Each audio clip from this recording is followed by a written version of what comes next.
Alrighty, after a 35-day hiatus, some of which was definitely my fault, and then just other things that we could not foresee happening, we are back with session 33. Last time you guys went to the Centaur camp before, like you wanted to have a rest before you were attempting to open any of the sarcophagi in the Dragon's Barrow. I couldn't even remember the name of that. You went back to the barrow. You created yet another well by digging just straight through the ground over into the southeast sarcophagus room. You removed the lids of those via ropes. Found that they were acid traps, but aside from some of your length of rope being destroyed by it, nothing else bad happened. You guys were smart enough to stay away. Instead of digging another well over the sarcophagus in the same room. Yeah, you guys. So you went to the second sarcophagus, pulled from the north via rope, lost another like 20 feet of rope or 10 feet of rope, whatever it was. Rio went back to town to get more rope, leaving 50 feet with Sarissa and Neil. And Fluffy went with Rio to town to buy another couple 100 feet of rope. You guys got as Rio was getting back, Bugdob has finished digging yet another well in the west part, over like in the ceiling that was in the western sarcophagus room. Eventually, those four lids were pulled off as well. No traps, but that is where all of the four at least four of the companions for the dragon slaying party were buried, along with their stuff. So there was a loot, and we'll talk about what was identified later, but there was a loot. There was a wizard who we determined had a javelin because it just fit better for what we want, a necklace with red orbs, a wood elf ranger looking character with a longbow and a short sword, and a female gnome rogue with a curvy black dagger and a shiny normal silverish dagger.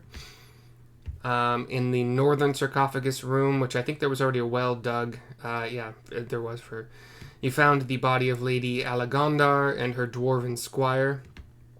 You replaced all the lids in the sarcophagi, made your way to Neverwinter to look into hiring apprentice mages to possibly guard the barrow. It did not go very well with the negotiations, but for some reason I feel like I thought that I still had some mages come out because they hurt, but no, maybe that was just something I dreamed of. But anyway, you managed. You were dreaming about that. Maybe, yeah, or maybe I was thinking about allowing it post Hawk. Just a couple mages came out. They think that there's still will-o-wisps and stuff. We left a pretty haunting and chilling. We'll let you know when it's cleaned out. Yeah. Yeah. Okay.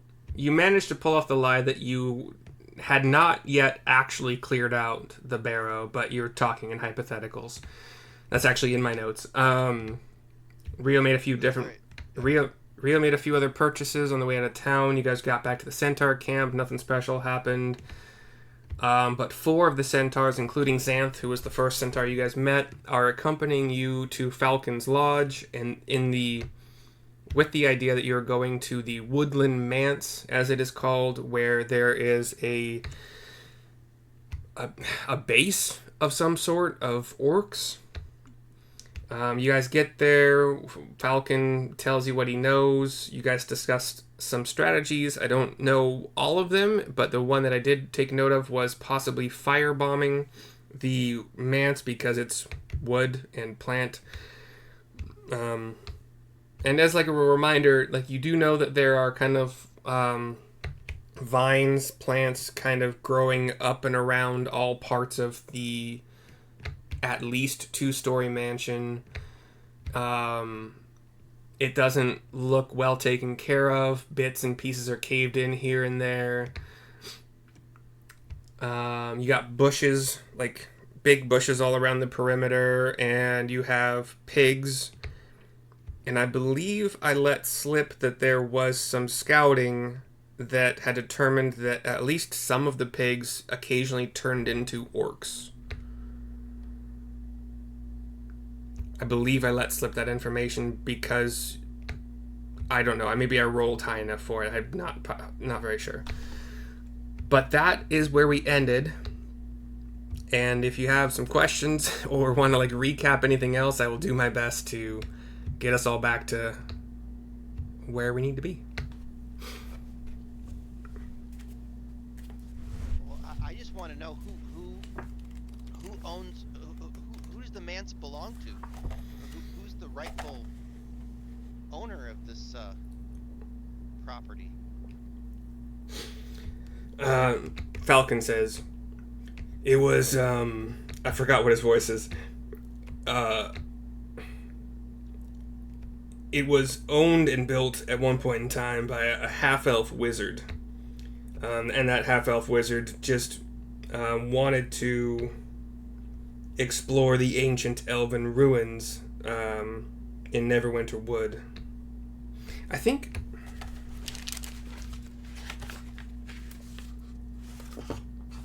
those ruins were probably the Circle of Thunder, maybe, that we have spoken of as a kind of little side quest thing.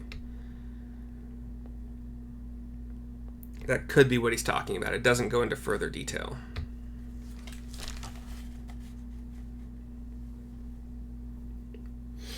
But that half-elf wizard disappeared. The protective magical wards... So it was abandoned, and then now orcs have moved in. Yes, and the protective magical wards that she had put up on her home expired after she disappeared.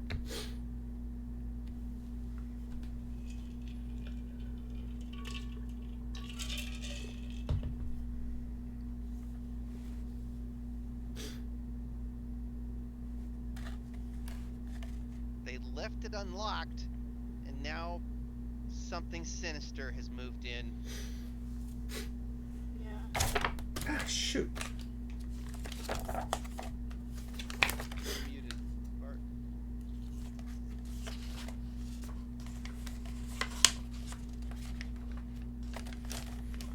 Is there a groundskeeper?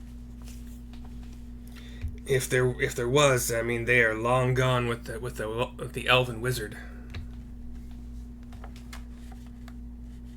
Like, you know that there are orcs there.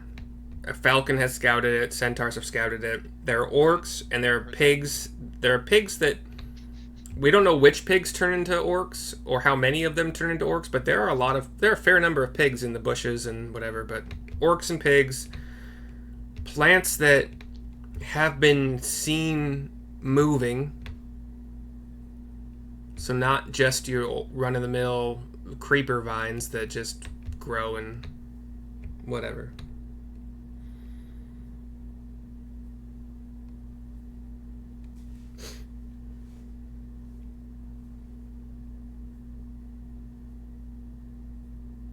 I don't know, guys. Is this a threat we're gonna go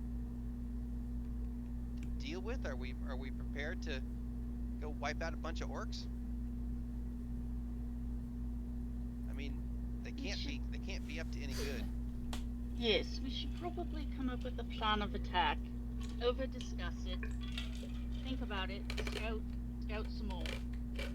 Yeah, we need to scout it out. Some more scouting, and then in 3 to 9 days we'll be ready to actually go through, and then completely ignore our plan and just wing it, and hopefully win. Truer words never spoken. Is that the new bug stop token? With his armor, yeah, I haven't made a yeah. circular one. Yeah. No, I just want to make sure that was bugged up. I like it. Yeah. It's nice that other people have had ideas before and then made them into art so that we can just steal it. Yep.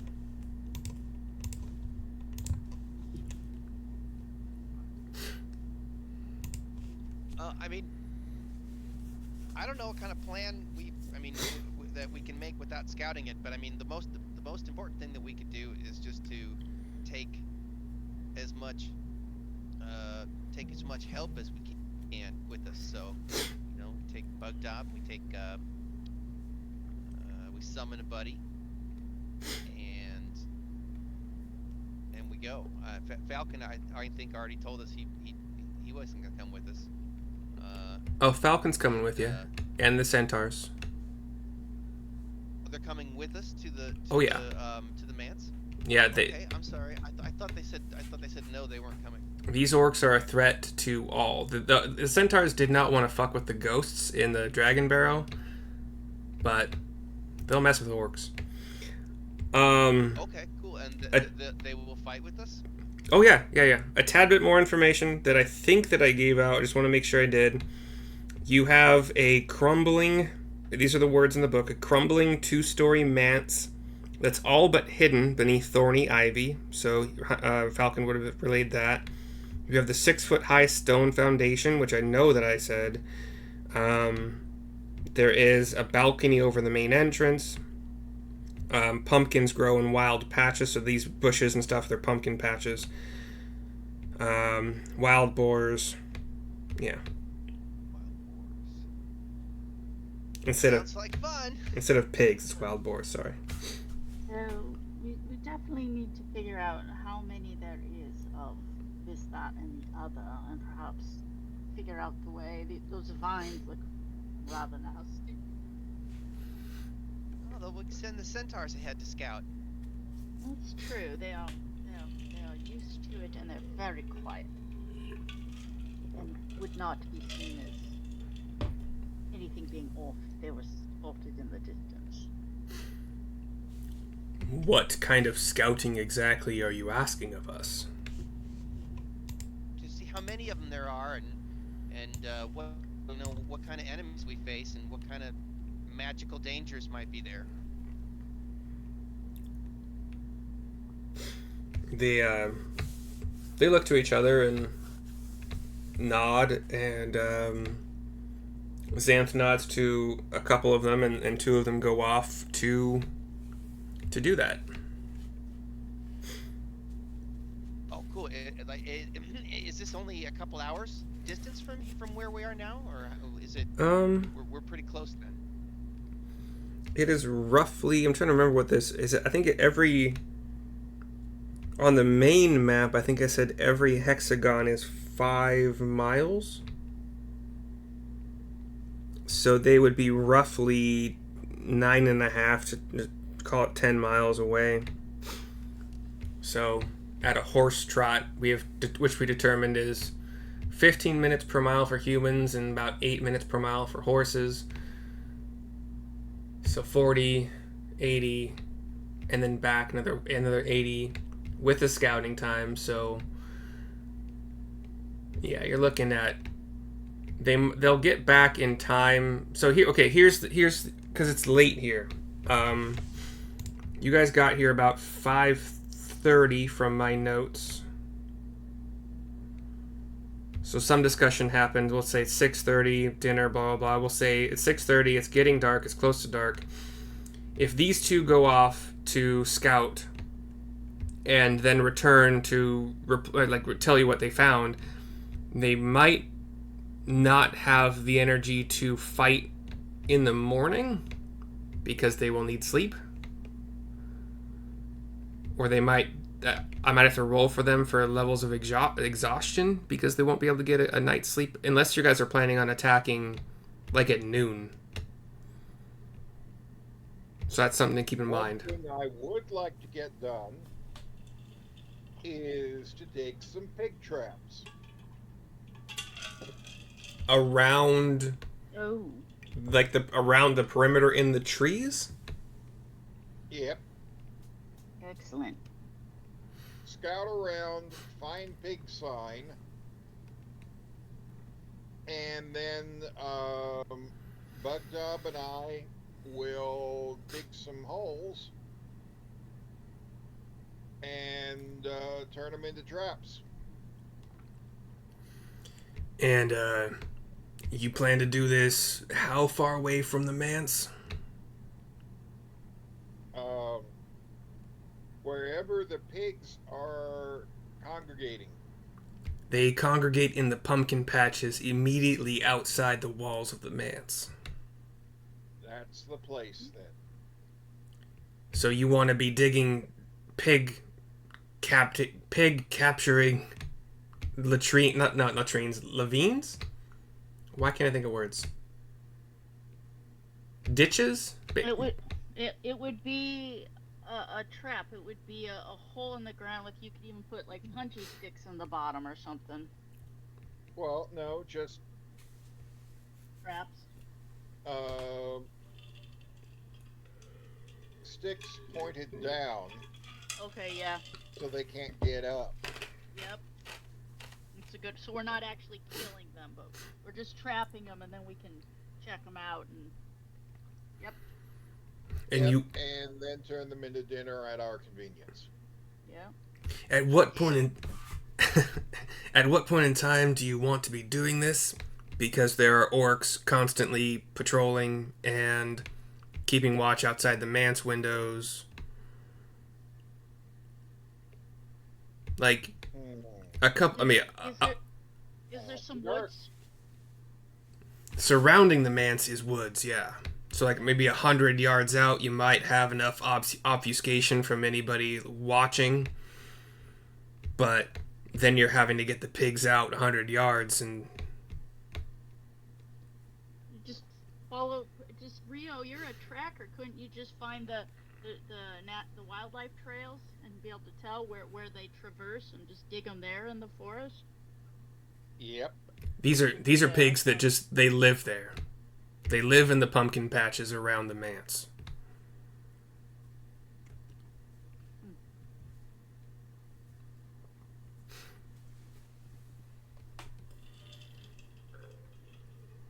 Well, if the pumpkin patches are constantly surveilled, that is not a good idea.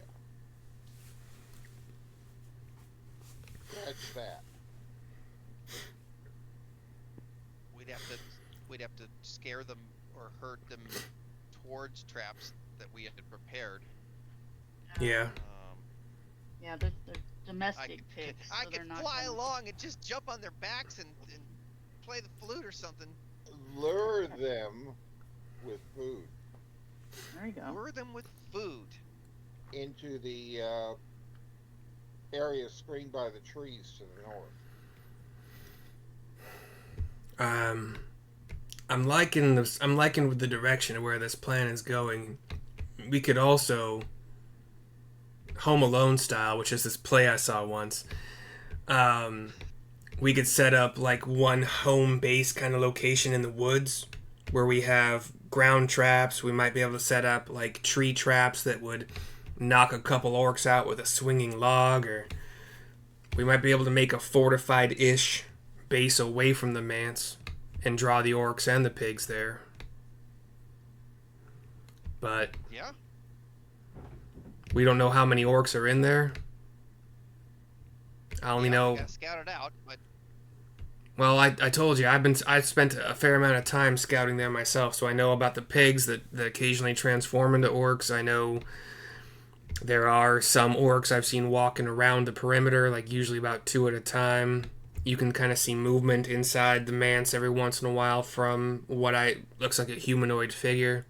But as far as numbers go, unless the centaurs or whoever goes to scout draw them out, I can't imagine they're gonna get numbers any better than I did. That tree Right. trap is an excellent idea. Thank you. Us hunters, we stick together.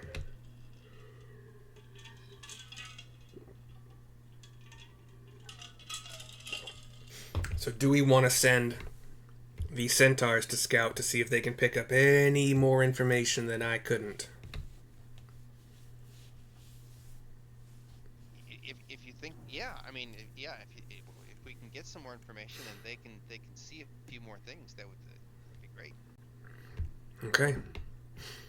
And he nods over to Xanth. We can just wait here, right? And Yeah.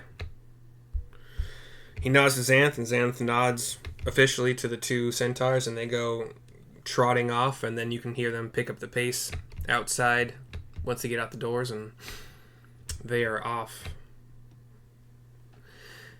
Do you guys have anything you want to do for the rest of the night? Or are we? What were those at the beginning of the session? You were all of the treasure that we found at the barrow. We didn't identify it all yet. Okay, so I know you either figured out just because you guys played D&D that the necklace was the necklace of fireballs, or you identified it. I don't remember which. We spent the time to identify it. Yeah. I don't have any notes about, but I think that We'd have to watch the session. no, I think that what those things are is in the book. Because if it was something that we made up on the spot, I would have taken a note for it. Because let me see. D7. Do you have any idea? Yeah, you did. So you know the loot is a loot of illusions, which is not a super strong thing, but it can do some fun stuff. The necklace of fireballs. Yep. I think And that I got that javelin that returns to me, the +1. Remember the javelin-y thing? yeah, I think that was one that we made up. So thank you for remembering, because that One. was supposed to be just a staff because it's a wizard. What But about the bow? I, Was there a bow that I Yes, assume we there gave was. to Rio? you know what? Whoa. I remember now. That was your guys' homework. I told you that you could make them +1. You could come up with some also kind of cool thing to. Your bow has infinite arrows, or the arrows do like 1d4 of poison. Like, that was your guys' homework to figure out what you wanted your special items to be. So if you didn't do that, then they are still just +1 for now. I put more treasure in there than the book did, for sure. The curvy black dagger is not in there. The silver dagger's not in there. The bow, the short sword. We did decide what the lance or the javelin does. The javelin of returning. Yeah. We'll call it Returning +1. Javelin. +1 javelin returning. So. Well, I don't need any of those other weapons, but I mean, you guys might. And then obviously you guys have the Dragon Slayer sword. Yeah, and Sarissa grabbed that one. Yeah. I've got the nuclear bomb. Well, what we could do is figure out those other items, and we could then turn around and sell them, because we're not exactly swimming in gold. That's true. I am happy to entertain ideas of you guys right now for what you think the short sword, longbow, and 2 daggers, I think that was it. What those 4 items are. I think that the bow should be a bow with infinite arrows, or something interesting like that. Up to a limit. Not I mean, forever, but the only problem is that I don't really. I'd like you guys to keep up with it, but I've never really been asking, hey, how many arrows do you have left? So. yeah. So if we make it an infinite arrow, we could theoretically hit the boss, the Rio. Well, Literally we just don't didn't have listen. to worry. I started with 2 quivers, which gave me 40 arrows. And I've been replacing them and buying more Yeah. out of my gold from time to time Yes. because of the 50% wastage rate. Yeah. Well, you could turn around and sell your normal bow if you want. You could have the magical bow, which is potentially a +1 with infinite arrows, and then you. Well, can I've already got a for it. +1. Oh, well, infinite arrows then. So if you make it an infinite arrow bow, it would basically only be good for selling, which is fine if you want gold. Yeah. Yeah. Because arrows are cheap and they're easy to keep track of. So Yeah, it's a strategery thing. Like I would guess an infinite arrow bow would be worth a little bit more money. other Sell it. other options are like You could look up magical longbows right now if you felt like it, even homebrewed, but a bow that 3 times per day turns a normal arrow into... Fuck, I don't know. Something else. Something. Yeah, like a better arrow of some kind, or...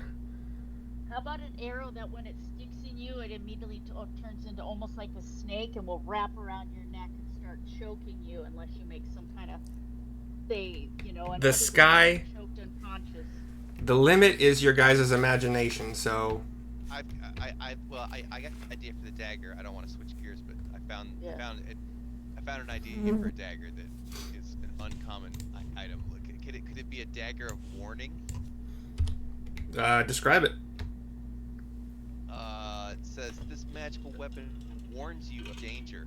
While this weapon is on your person, you have advantage on initiative rolls. In addition, you and any of your companions within 30 feet of you can't be surprised, even when incapacitated, because the weapon magically awakens you or your companions if any of you are sleeping naturally when combat begins. So it's like Glamdring or something like that, where they glow when there's orcs around. But except for this one, will actually communicate it to you, not just... It'll wake you up. It'll just wake you up out of sleep, being like, get up, get ready. Shit. I don't know. That seems That's pretty actually powerful. good.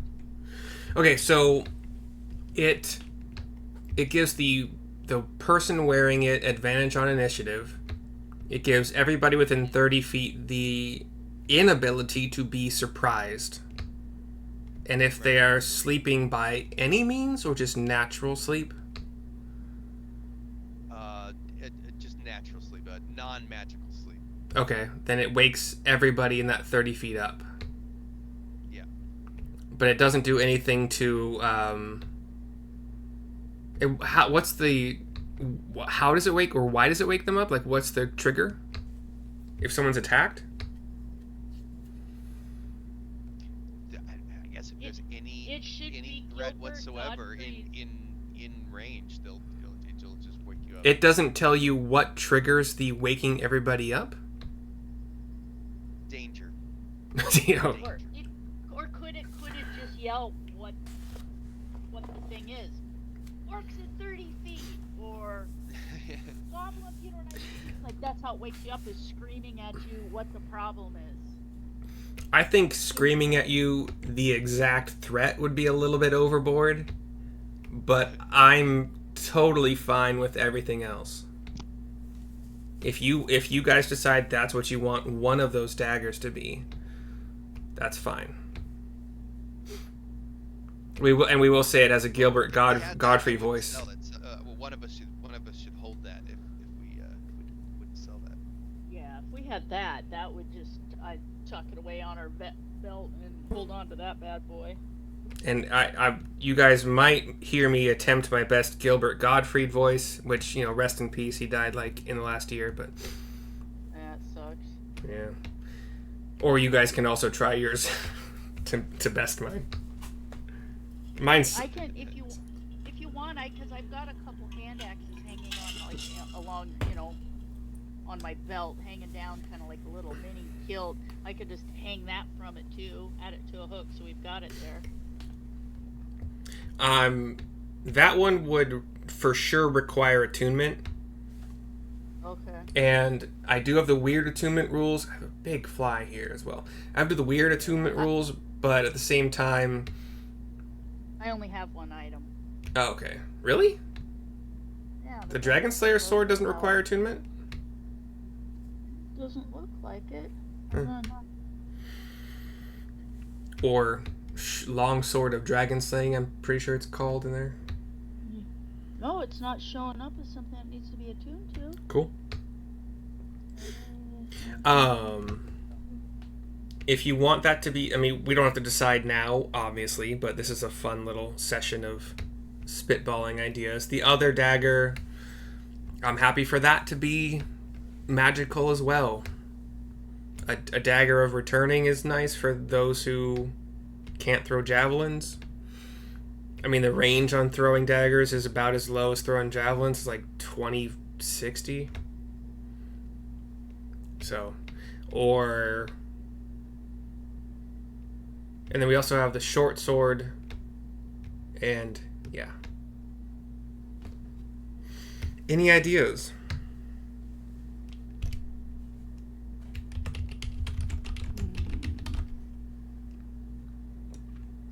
Was that Dagger of Alarm or Dagger of Warning?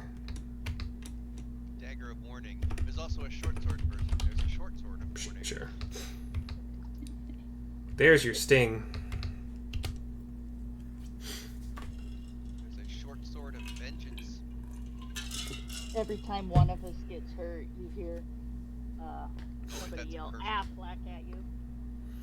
Gilbert's voice. Yeah. I'm sure. I mean, and then you guys could just come up with things that, even if you think they might be because you know you're going to be fighting a dragon later, if you just come up with ideas, just throw them at me. Like, I'm not that mean of... You guys got like 4 extra magical items from this, so obviously I'm not so mean. So let's see. So we've got the Dagger of Warning. Here, let me make a little list. Where's my... I've got longbow, where infinite arrows could be an option, but it would really only be for selling it, because I don't have you keep track of that. The other option would be like 3 arrows a day, do something special, and maybe there's a list you could choose from. I like the longbow that, like I said, when the arrow sticks in you 3 times a day, it could become like snake or something and choke the person out to unconsciousness or something. Seems like that would be, I don't know. So longbow with 3 arrows per day that become a constrictor snake that attempt to strangulate. Yeah. Probably only creatures that are medium or smaller, but for, I think large is the next step above medium. For large, it would have a... Well, I guess it would be up to the person shooting if they want it to be a tripping snake or a choking snake, but if they're large, I would have it be a disadvantage to strangle or trip, and then huge or above, there's no chance in hell. So just know that if you wanted to choose, or negotiate with me to make it different, if you wanted to choose the snake arrow bow. Noted. And they would have to make like a saving throw, or I don't know, something like that. I think it would be a contest. Well, yeah, it'd be a saving throw. And usually, like, magic item saving throws aren't really high. If they roll and fail, then they're unconscious if it's a constrictor snake, and then they'd have to roll each time to. Well, I guess how somebody would have to. Yeah. It takes a while to fall unconscious from getting choked, though. Well, after about it's like 30 seconds, your entire focus is on the thing that's choking you out. Your brain goes into survival mode. You're no longer fighting. You're paying attention to this thing that is actively causing your brain to lack oxygen. Yeah, but that's at least 2 rounds. It's a fun idea, but like, it would take a while for it to take effect to any. I would argue that the second something constricted to the point where you could no longer breathe and you felt the pressure in your head, you would immediately, within 5 seconds, realize this is a problem, and your amygdala would kick in and you would be in fight or flight, get this thing off. It's just true. The nature of the brain to not want to die, and you cannot focus on anything else because, like I said, your amygdala kicks in. Make this stop now, this is dangerous. If the creature is smart enough. Fucking fly. I would argue that it's instinctual. Then it's species specific. Well, like I said, go up and choke out anything and see how long they if they're still focused on stabbing the person in front of them, or if they're immediately preoccupied with the thing that has now cut off the oxygen and the blood to their brain.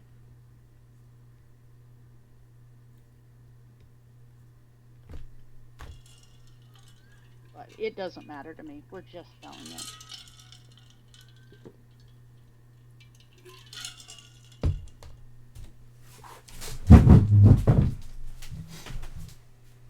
Oh, darn.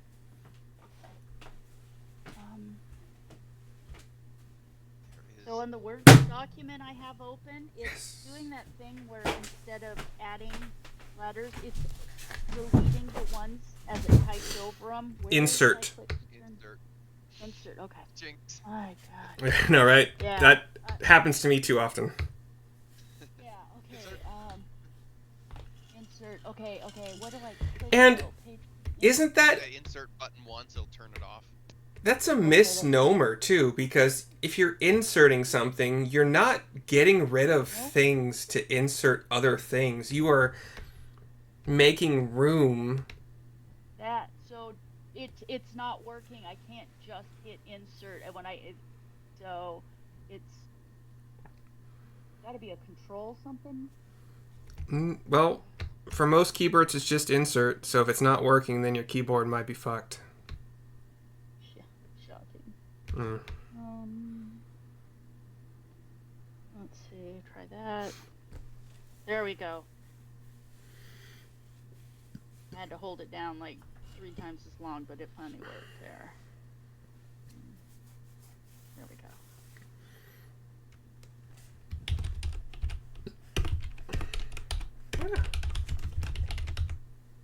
Alright.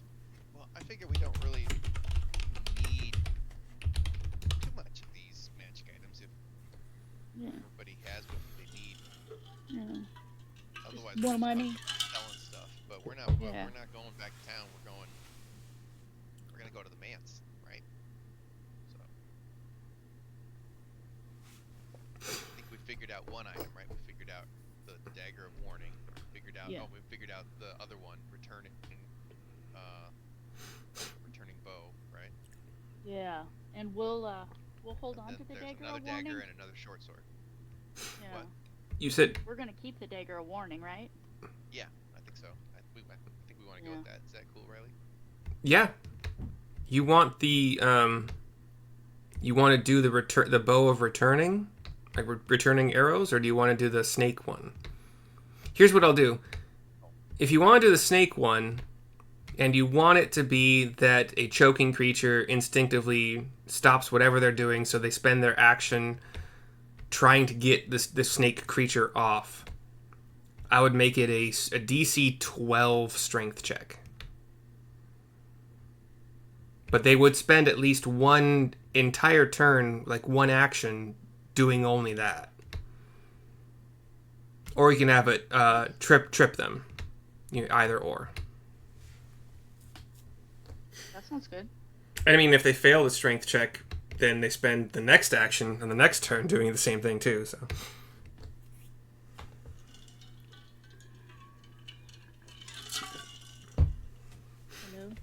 Actually, if I roll a 15 or higher, we're going to make it DC 13.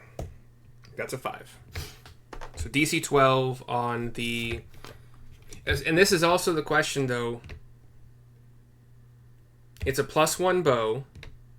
Is it better than what Rio currently has? I have a +1 bow right now. So you would have a +1 where you could also choose 3 arrows per day to make into a snake that will attempt to either trip and knock a creature prone. If that's possible. For a dragon, probably not possible. For orcs and shit, more than possible. Or try to choke. Once again, not going to work on a dragon, but probably plenty easy enough for orcs and boars. And I don't know how boars are going to... Sorry, what? For medium-sized creatures. Or large at disadvantage, but I don't know how boars attempt to remove a snake from their neck. They tend to freak out and die, probably. Yeah, so maybe there's a... Shake their head real fast. Maybe there's a reason this shouldn't be... this doesn't already exist in the game, you know? For creatures Maybe it only works when it hits something that has like prehensile thumbs or the ability. You know what I mean? Like there's just some innate thing where like you can't hunt a four-legged creature with it. It's only like against, I don't know. we could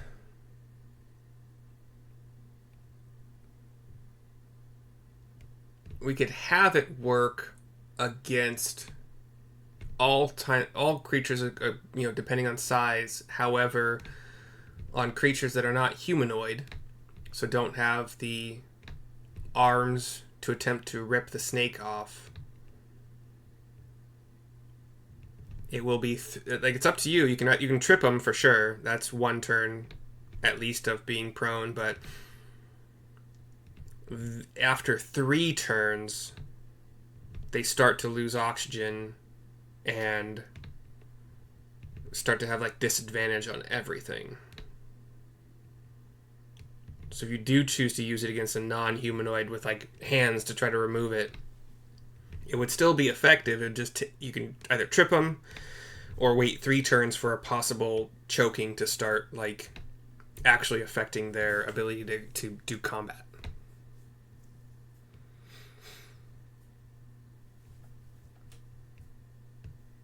But, John, since this is going to be your longbow, it sounds like, although I think paladins can use longbows, but she already got the javelin of returning, so I don't know what you guys want to do there. But since it's your longbow, John, if you have ideas that you think are cooler or more fun, let me know. We don't necessarily have to decide now, but you guys are going to theoretically fight a bunch of orcs soon. Yeah.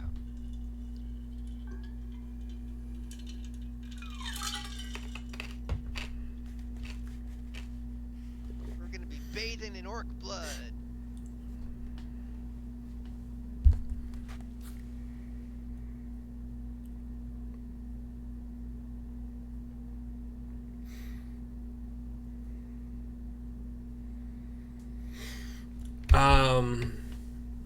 How about the second dagger? So is Sarissa putting the dagger of warning on her belt? Yes, I'll hang it right next to my hand axes. Okay. So my assumption at this point would be that possibly the short sword would go to Rio. So once again, something that Rio could figure out what to do with, what to make it. And the second dagger could go to Neil. And it could be, I think there's something called like a dagger of singing. Like something bard related, maybe? Maybe it's just another +1 to your spell DC and attack rolls for music related things, bard spells, or something cooler than that. That's pretty darn good. I mean, give these things some thought. I was hoping that the homework would be done over the 5 weeks we haven't played, but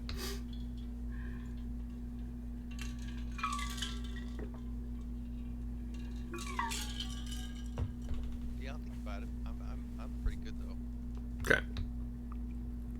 Since you're not going back to town right now, I guess there's time before you even like just decide to make things into things you can sell to get some more money. So,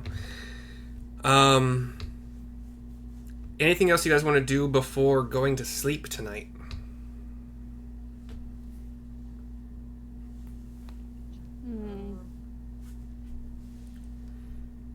Where are the kitties? The kitties with us? Yeah, they're usually hanging around Bugdob, unless, well, actually, they'd probably be exploring the Falcon's Lodge. We better leave them here, huh? We better leave the kitties here when we finally go our Yes. assault, and Yes, then Bugdob can be, with us, and everybody will be with us. We'll leave the kitties here.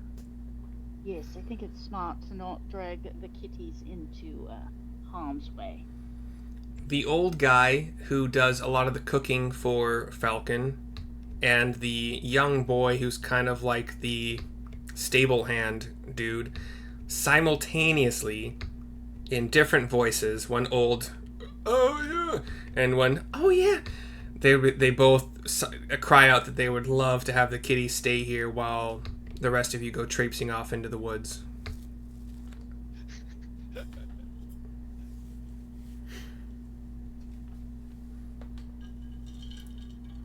Bugdob looks at the two of them and starts grilling them, we'll call it off-screen, about what do they know about taking care of kittens, and then telling them what the kittens like.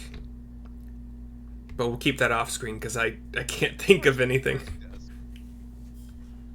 That's great. They need to be played with, at least. He starts trying to count, but he's only like 4 fingers and he doesn't know numbers that well, so 1,000? Is 1,000 high, Neil? Yeah, it's pretty high. So yeah, 1,000 times a day.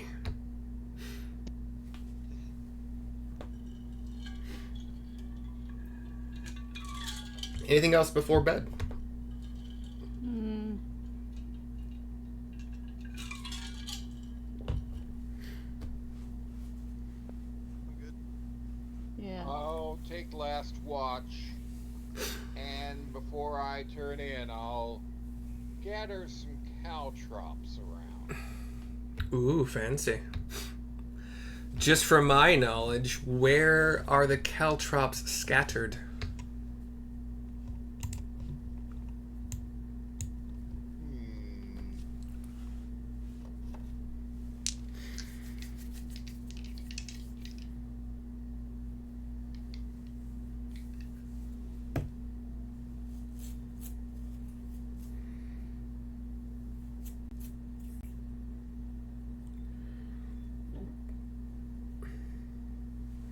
Better yet, You can draw on the map if you want, but well, where are we going to be sleeping? In F11? last time you guys were here, and I don't know if all of you were here for that episode, the various rooms were taken by various players.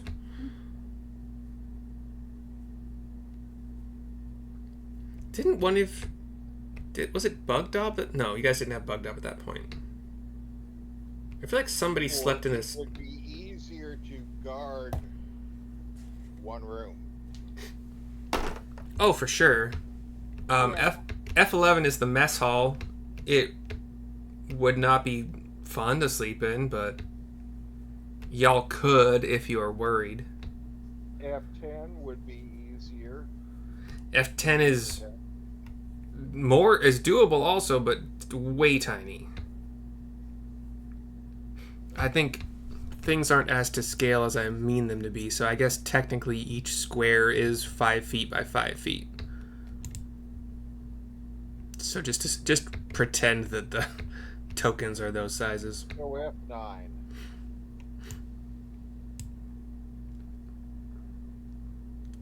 Is that what y'all would like to do, is sleep in the same room all together? Yeah, that makes sense. If we think that we need to do that to stay safe. Like, Sarissa Or doesn't care. F6. F6 only has one entrance. Oh, yeah.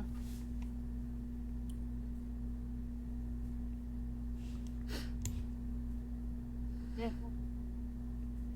Sarissa's easy. Wherever you guys want to sleep. If we sleep in the same room, that's fine.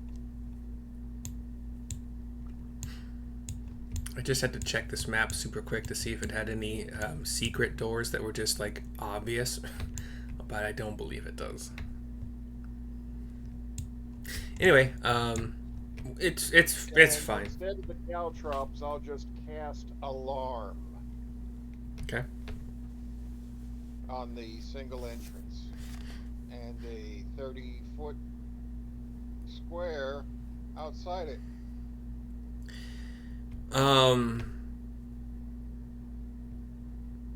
Let me. Okay, yeah. So 20 foot. Sorry, 20 foot. the issue you want. Okay. The issue is that F6 is not going to be big enough for Bugdob. Neil's kind of inconsequential. He could probably even just sleep on top of Sarissa if he wanted to. Rio, Falcon, the old man, and the young boy. Then we have to go with F3. Okay. F3 is there we the go. F3 is the kitchen. So there, I know it's not shown. I appreciate the role playing. I totally get it. You guys are going to be fine. No attacks in the night. Moving right along. Yeah. Sorry. Also whip up good berries for tomorrow. Yeah. Oh, yummy. How many good berries and how are they distributed? 10. Okay. And Right. one each, and I'll keep the balance. Right. And can we have Rio make his delicious breakfast where we get our bonus? Of course.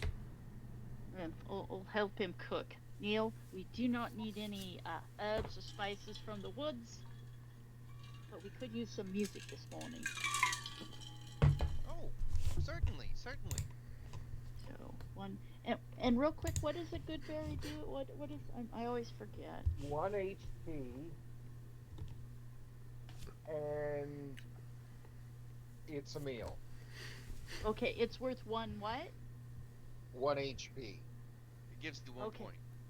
Yeah. Gives you 1 hit point. Okay. And it technically sustains you for the entire day. For like Okay. meal wise. Okay. And by the way, Rio, if I know that you're not supposed to know ahead of time if your long rest is going to be successful, but you also know, I'm pretty sure, that if you spend a higher level spell slots or multiple spell slots on Goodberry, you could have a ton more to distribute if you wanted to. Well, just one batch. Yeah. All right, so you guys wake up. You wake up to find that the other two, the two scouting oh yeah, you had 3 centaurs as well. They would never have fit. And anyway, you wake up to find that the 2 scouting centaurs are back. They relayed some information to whomever was on watch because a watch rotation was still kept between Rio, the centaurs, Falcon, whatever, whomever. They relayed the information, then they went to sleep to get as much rest as they could. Was it 80, 160? Say another 20 minutes. So let's just call it 3 hours back and forth. So yeah, they got back 11 p.m., midnight-ish. Yeah. Anyway, so they're asleep, but let me roll for... I guess they're perception checks, because they know... I was trying to figure out if they know how to be quiet enough and stay back far enough to not be noticed, but... It's a 4 for one of them, and a 10 for the other, plus whatever centaur perception is. Let's just say it's 7. They reply to you... Oh, it's 3, but whatever. 7's fine. They reply to you that they basically saw the same thing that Falcon did. They got boars in the pumpkin patches, the pumpkin fields all around the manse. That's in about as much disrepair with vines as he mentioned. They could see some movement inside. They did witness at least one of the boars transform into an orc and back to talk to one of the 2 orcs that patrols the perimeter. And that's it. So nothing new.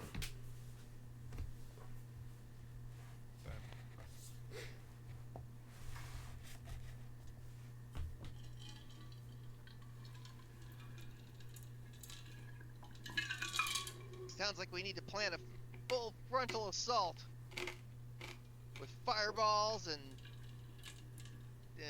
spells.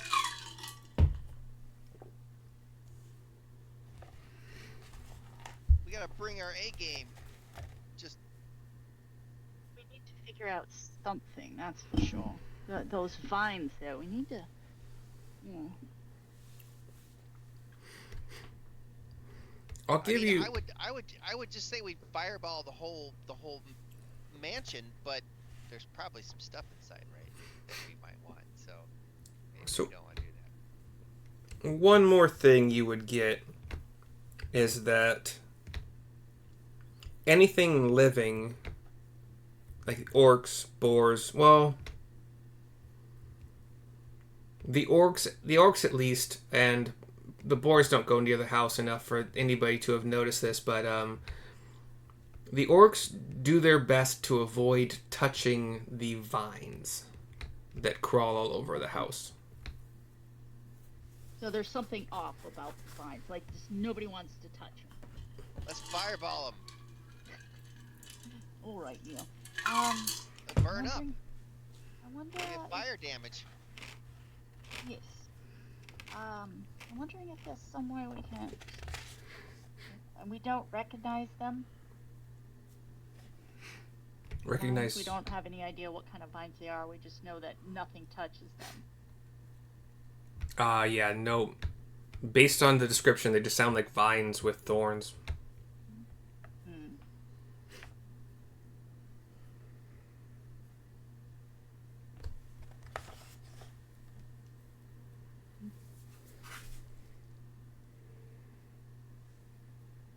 So we divide and conquer. Divide and conquer and set them on fire. And then stay upwind. I'm thinking poison sumac. Oh, well, maybe we could wait until evening. Like, I know it's another night, but we could have Neil firebomb one small portion. We could be upwind and see what happens if you drop one firebomb on one portion. Just see what happens. Yeah, as it sort of as a test. Yes, and do it at night so you don't get shot out of the sky by an arrow or something, and they don't know where we are, and maybe they'll just think it's, well, who knows what they'll think. The orcs.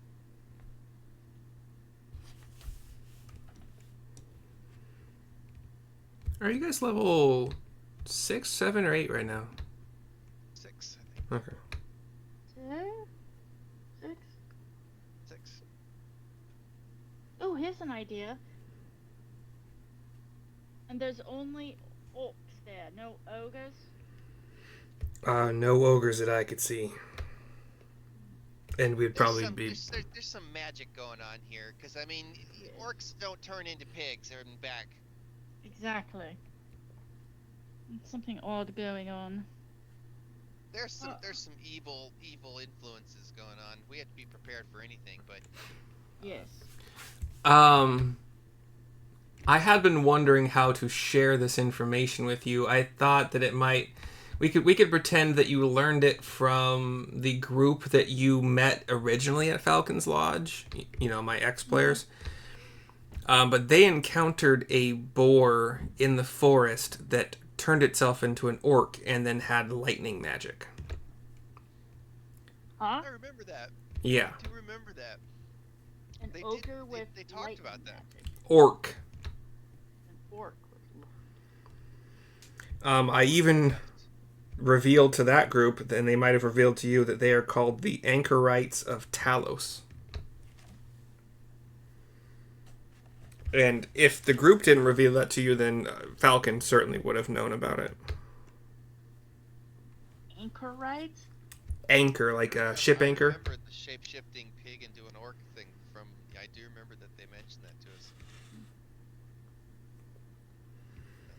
Some sort of lightning powers. Oh, they got lightning powers. How do we counter lightning? Yeah. Half orcs. Weren't they? They're like half orcs. like magic-y orcs, right? Yeah. Yeah. How do we counter lightning? We Yeah. I don't know any alchemists around here. Yes, I don't know much about lightning magic. What? Does the cook at this place know how to do alchemy? Probably not. No, I'm afraid I don't have that skill set. It's too bad And- you're not proficient. I know. So, lightning magic, that just means they can use various lightning spells, right? The group that you joined and then they all disappeared. They had one cast of lightning bolt on them, Okay. so that's all they would have known. Then Okay. let me roll for. I actually don't Right, remember. no lightning bolt. I didn't roll high enough for Falcon to have ever experienced any other form of lightning magic.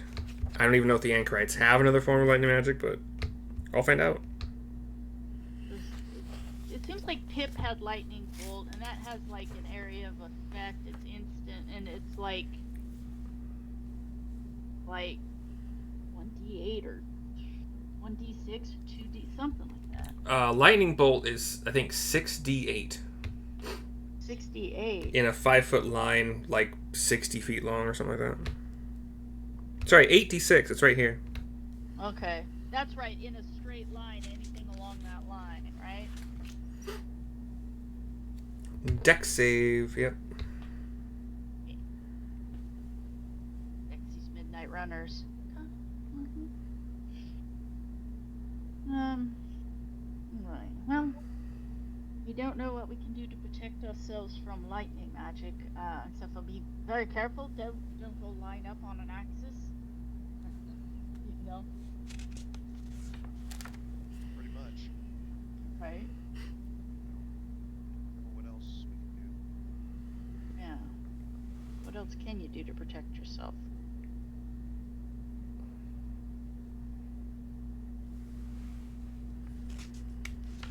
No, we could do the nighttime thing. You know, we could have you roll plenty of fire bombs at night, or some of the pines.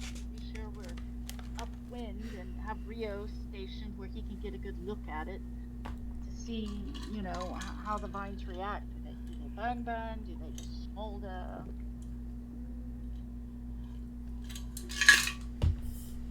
Etc. Etc. Well, our good buddies, centaur friends. Was there how close can we get and not be detected? And are we able to get next to the pasture and right in the tree line and see the field and the pigs from the tree line, or how close can we get? As you know, orcs aren't the smartest of enemies. If there's even one patrolling the area, it's a miracle. They get bored, they get lazy, they get complacent, they want to goof off with their friends. As far as the boars go, most of them, from what we can tell, are just boars. But you never, unless you're tracking all the boars' movements, you never know which one might be an anchorite.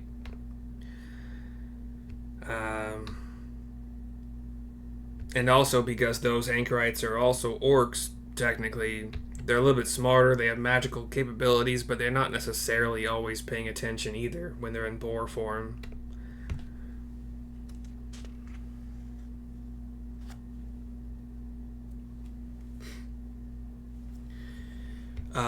We got within, let me see some ranges here.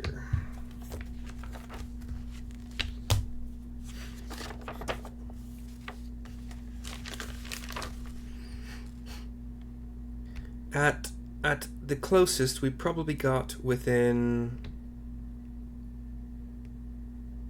20 feet of a pumpkin patch, maybe 15, hiding in trees and bushes. But mostly, you're looking at 25, 30, 40 feet just to get to the nearest pumpkin patch.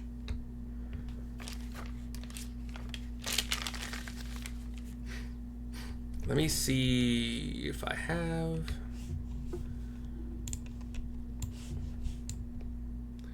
a map. I know I have a map, but let me just see if I've marked it enough to show it to you now without revealing anything.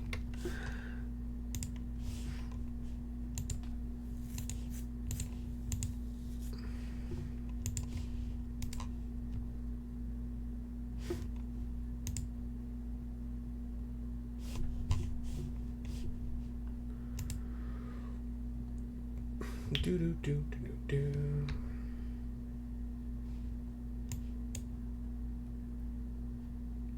Oh, why are they not in alphabetical order? Come on, man.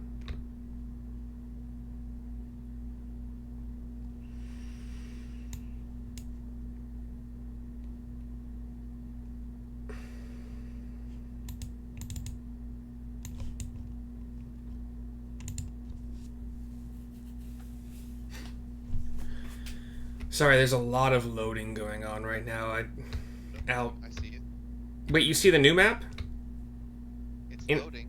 Oh, okay. And That's and bad. Fog of War. I can't. I see. There's Fog of War. I can't see inside the map. Obviously. I do. Okay, good.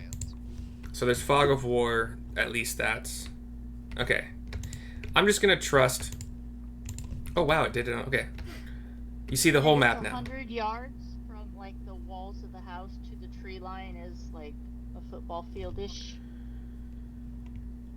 No, if you zoom in, you'll see that it's not. It's like, the from the outer edge of the pumpkin patch to the outer edge of the house. It's probably like an additional 30 yards. So.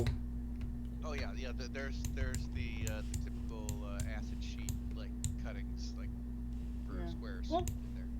you know, Rio, we could potentially in the forest dig a few of your pits with just since we're going to be waiting for nighttime anyway, so perhaps you could dig a couple pits to see what we catch anything, and then could go back at night and log on a fireball to burn it and just see what we get.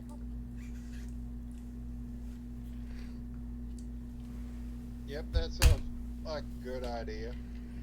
Yeah, if there might be some wildlife trails in there, and if you can see that, it's been wandering along the pigs, or perhaps you'll even see a trail that some of the pigs happen to take. Maybe they're oaks, maybe they're not, but we could, quietly dig the pit with the rampart sticks to keep them in, cover them with leaves, and if we catch anything. And ask our centaur buddies to serve as sentries and to gallop off to distract any orc patrols that might come upon us. Oh, that's a good idea. Send them off in the opposite direction. That's an excellent idea.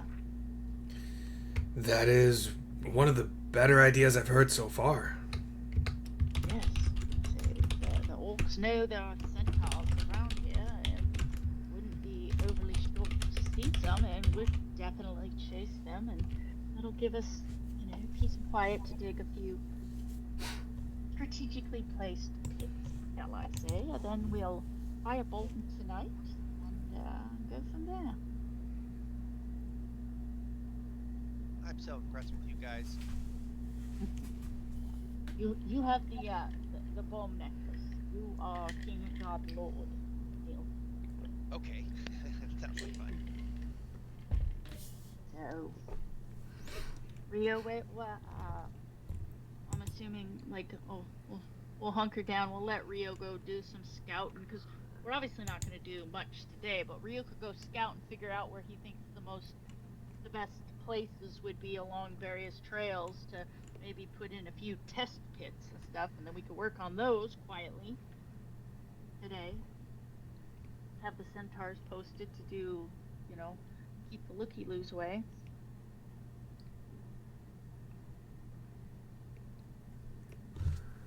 And then firebomb a corner tonight or something. Yep, it sounds like a good plan. Yeah.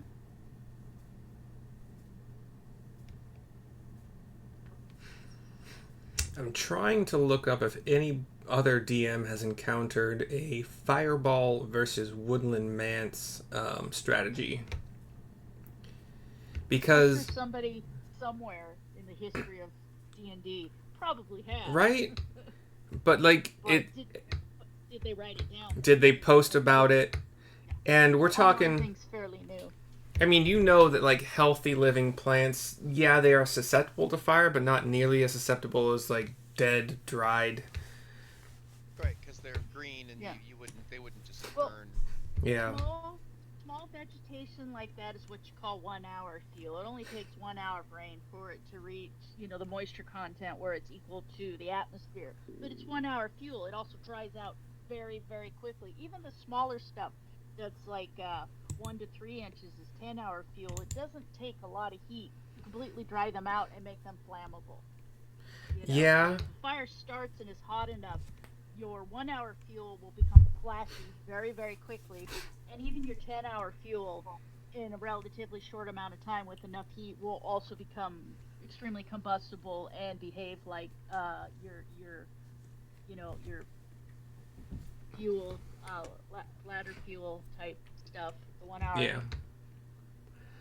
stuff. Dry And- or not, so. The other problem is that fireball, I think in the spell description, it says it goes around corners. It doesn't necessarily say that it acts as an explosion, like with the concussive force of an explosion. So I'm wondering if it would do anything to knock down some already poorly holding up walls. But I guess it depends on how you guys end up wanting to use it, and we'll figure it out from there, I guess. I'm going to keep looking in the meantime. Well, yeah, not to overthink it, but can you assign like a armor class and a hit point value to walls? I wish the book did that for me, because as a noob DM, I got fucking no idea. Especially because they're, as the book says multiple times, crumbling and mostly vines at this point. So, do we want to pause and we work on coming up with some of these numbers and stuff? Like, because we've got, people, you know what I mean? So these things Yeah. are there. And then you could also be sure to publish them online in various D&D wikis and stuff, so this information is there for people. I don't know if I go that far. Oh, I'm just saying, like, I'm sure this has come up before, but Probably. stuff online for D&D is a relatively new thing.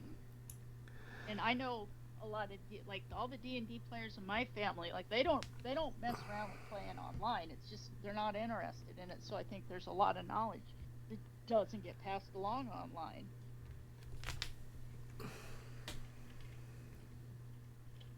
No, my toes are not toys. Stop. Oh, sorry, my cat's attacking my foot. You're alright. I am reading as you guys decide to tell me exactly how you want to start things. I've heard conjectures and ideas, but nobody said, this is what we're going to do. Well, I suppose while we're theoretically digging spongy, pits out in the woods, that's the plan that we agreed to, Yeah, we could do that, and then while we're doing that, the conversation then can happen about the fireballs, like, well, what exactly is going on? What are the hit points, various things, and da-da-da-da. So, Sarissa and Bugdub will be sitting and waiting, waiting for Rio to scope out some places. Then I can see Sarissa and Bugdub being, just getting to digging holes for Rio wherever he wants us to quietly, in the woods, and we'll just have the centaurs posted up to run off the other direction, and potentially Neil could be just keeping watch to make sure if we see anybody come our direction, the centaurs can act as a distraction. But it's depends on where Rio wants the pits. It's a long time for me to be quiet. I know, but think about it this way, Neil. The longer you're quiet, the more fire bombs you'll get to use. Oh, okay, all right. Yeah. Quiet equals mass destruction. Okay. All right. I'll be really quiet. Write a song in your head about how glorious we were and all the things we destroyed with your amazing fireballs. Yeah. I'll work on it. And if you want, you could pull out a mirror and maybe work on some scary face paint to go with your cloak. To really scare them when you drop the bombs. Oh yeah. I can. I'll put on my costume. Yeah, I can see Neil spending 8 hours getting his face just perfect. Yeah. Yeah. Just preparing for this role. Right? Ah. We've got Neil. I'm gonna save this because I like it. We'll figure it out as things come. But if you guys, yeah, we'll figure it out. Where did I put this? But if in the meantime you guys do feel like doing any additional research to, like, hitting a wall is not hard, but hitting it in such a way that it, like, I think usually a wall has like 8 AC. Or is that a door? Did you? It's been a while since I've had to look it up, but that's the first thing that pops into my head. Dungeon Master's Guide, isn't it? I don't have one of those.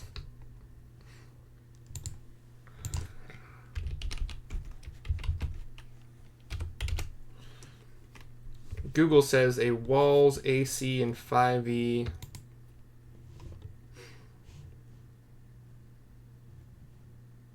A 10-foot stone wall that looks like it would have 27 hit points and 17 AC to destroy a section of it. According to the SRD? What is S? System resource document. Oh, thank you. 3.5 era, open source. So given that these are dilapidated, rundown, you're looking at, like, kind of like I said, 8 AC and probably half the hit points. So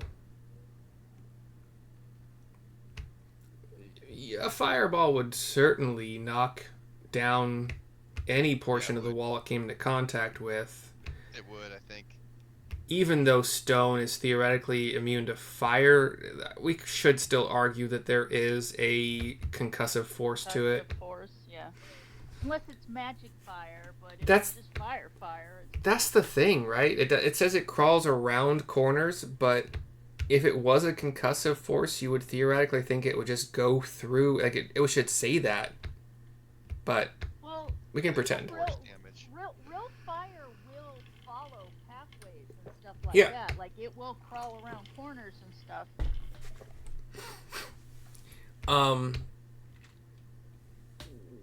So, saying that we will run Fireball as a concussive force specifically for the purpose of theoretically maybe trying to knock down walls, but your main purpose, I would assume, using the Fireball necklace would be to kill things inside and Blow shit up.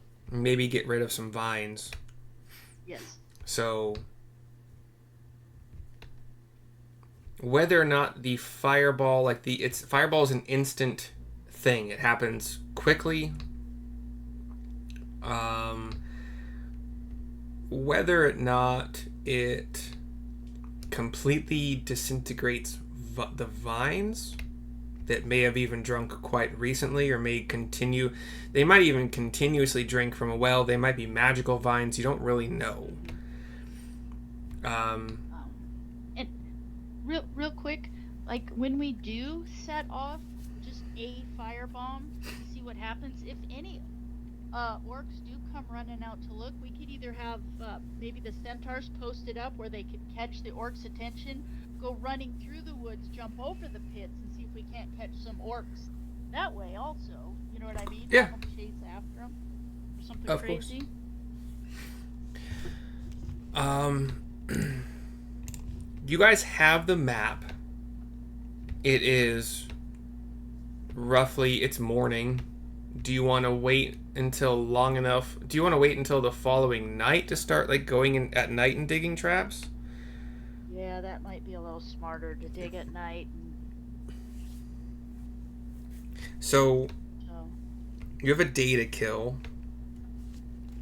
Um, is there any town or shaman or witch person or herbal healer or anybody around here we could go chat with about these vines and just try to ascertain as much as we can about what's going on with these things?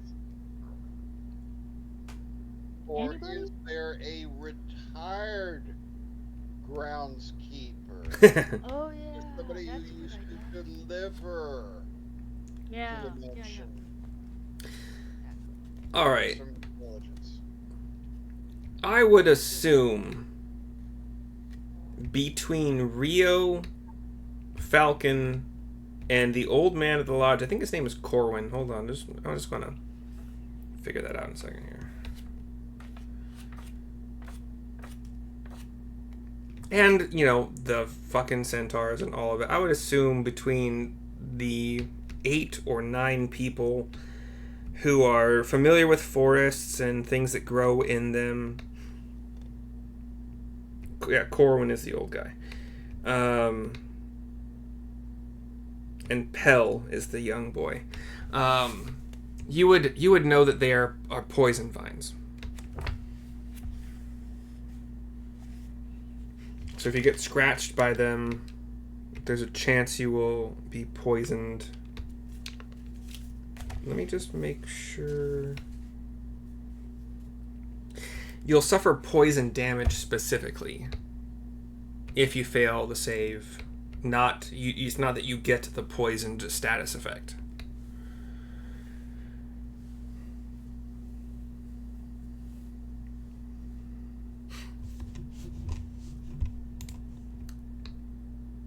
Did my internet cut out or? Nope. Okay. I can still hear you.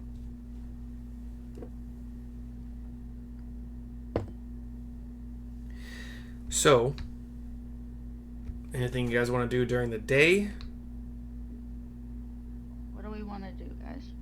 Or were you looking for more information about the vines other than what they might do to a person who touches them? I wonder if we could spend the day trying to figure out if there's some kind of antidote or something we could have on hand in case somebody does. It doesn't make you poison like for a long time. It just Oh, okay. hurts. It's just hurts you. Okay. It just pricks Okay. you. Okay. So it's not like seriously. No, so we just can't get close to him. We just don't want to get close to him. And from our experience, it's not the worst poisoning in the world. You probably don't want to do it repeatedly, but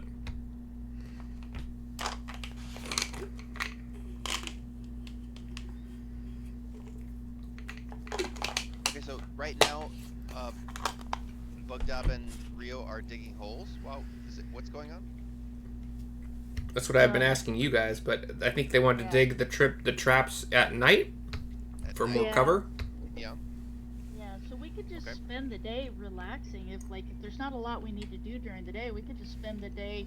If we're gonna be up all night digging, we could also nap during the day. So, because we know we're gonna be up at night, digging these pits tonight and everything. I will. Yeah, I am maintaining the standard long rest rules, so you cannot benefit from the effects of a long rest unless the end of the second long rest is at least 24 hours after the end of the Yes, at least 24 hours after the end of the previous long rest.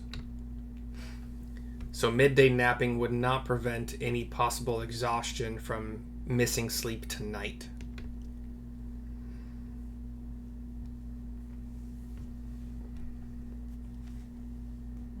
still nap during the day because we're gonna be up tonight. Yeah, just heck, I like a good afternoon nap. I've Right? got a little flagon of wine here. Just just relax. Eat, drink, and be merry, for tonight we might die.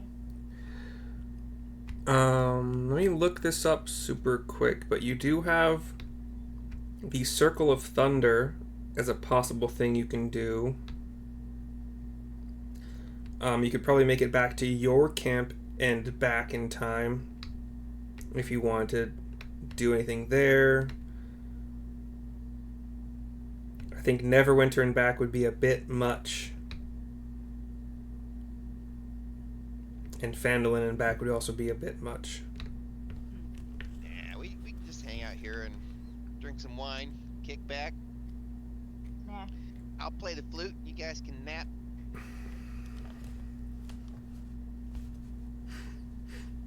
One big happy wilderness family. Exactly. We'll go dig some holes tonight. The centaurs can keep watch for us. Run if they have to.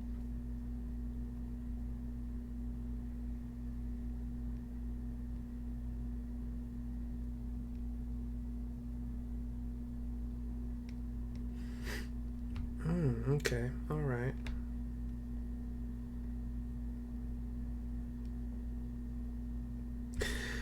Okay,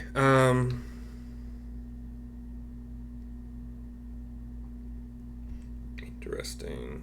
Okay, so yeah, during the day, knowing, let's use this time to make some decisions, I suppose, about. You guys have a rough sketch. Let's say either Falcon or the Centaurs or one of you has the drawing skills to. Well, probably somebody that's seen the Woodland Manse would have the drawing skills to give you an idea of what it looks like, the pumpkin patches, the building, etc. Whereabouts do you want the traps to be dug? Are they just going to be like lines dug into the ground that the pigs would have a lot of trouble getting back out of if they were to fall into them? Are there sticks?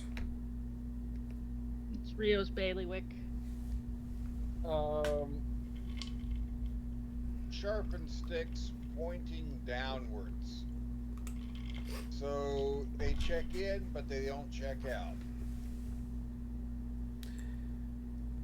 And the sticks are just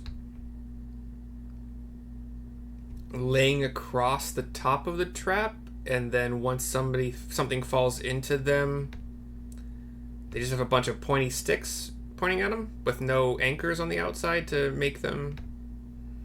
No, they put them into the wall so that they're facing downward. So if you try to jump up, you get impaled, and then you just throw some, some branches and stuff over said pit. So when you drop in, you drop down. But if you try to jump up or anything to get out, you're gonna get impaled because there's sharp sticks on the walls at the top pointing down in at you. Okay.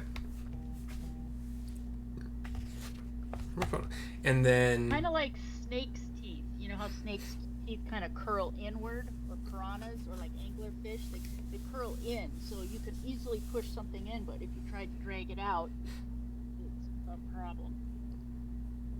I recently learned that owl talons are insanely strong.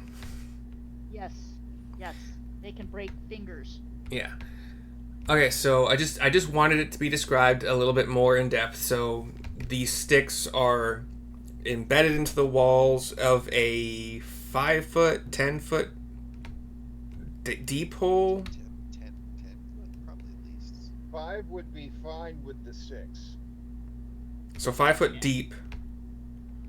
Are they also 5 foot, like circular, 5 foot diameter? Long. Yeah. Rectangular, more or less.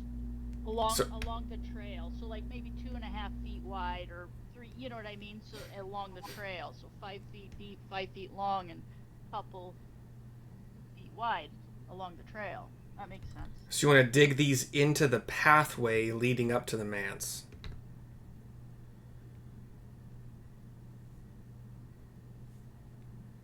That's up to Rio, like wherever he thinks the trails are that are Again, within. follow the spoor of the peg. They follow. Where Sorry, do they congregate? they follow the what of the what? The spore. The spoor. Spore, spore. S-P-O-O-R. Spoor. Is that a word that exists in the English language? Oh yeah. Spoor. Yeah. Technically it's dried pig shit. Oh, I've never heard that word And before. eaten down leaves and what pigs leave behind. Mm-hmm. Okay. Not limited to pigs. Yeah. Any animal. I thought it was called scat, but Yeah.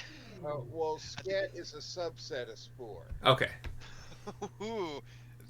Now we're getting technical.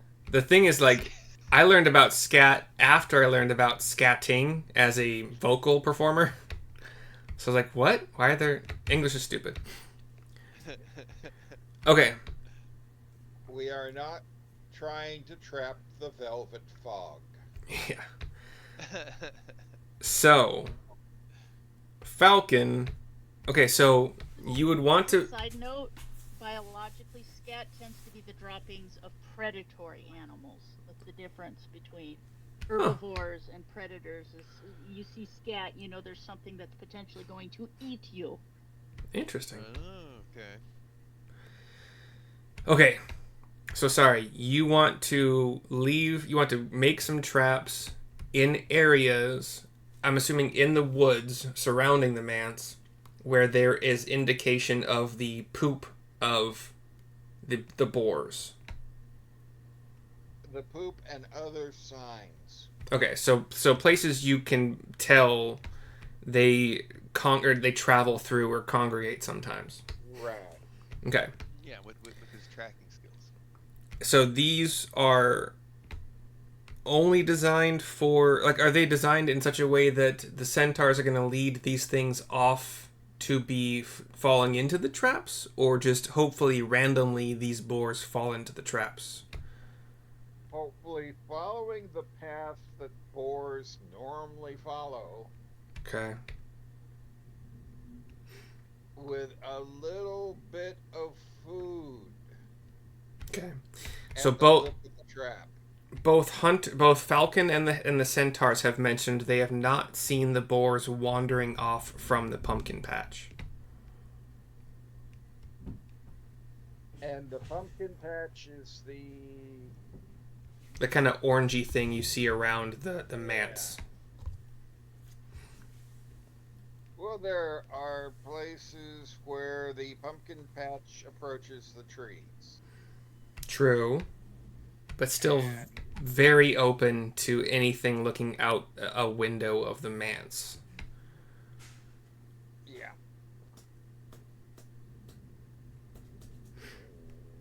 And here I am trying to draw.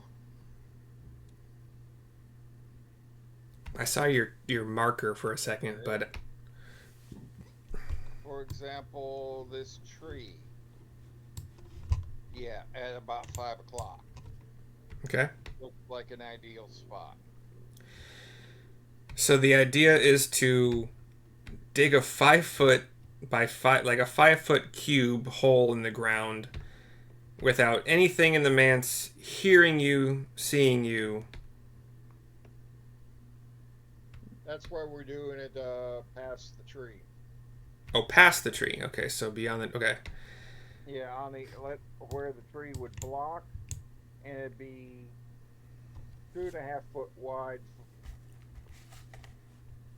2.5 foot long, 5 foot deep. Okay.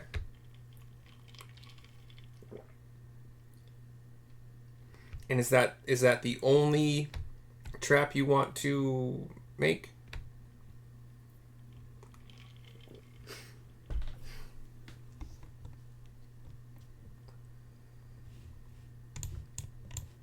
And I know in character, John's character is the one that's all scouty and nature-y and all that stuff, but leaving all of these decisions to John seems a little bit...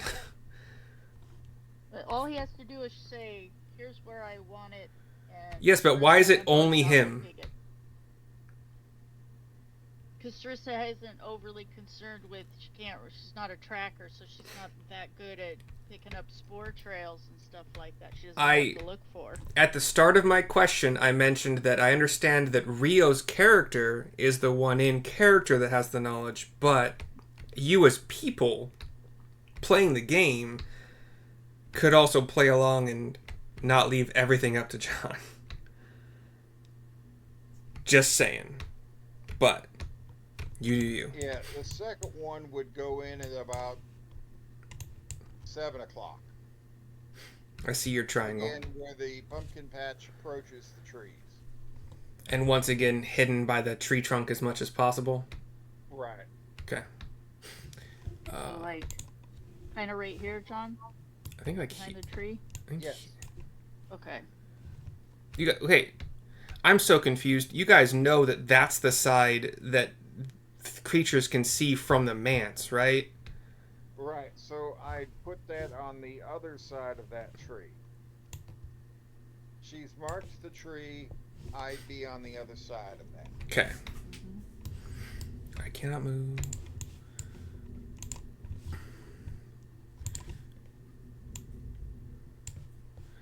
I gotta change the color or the fill, man.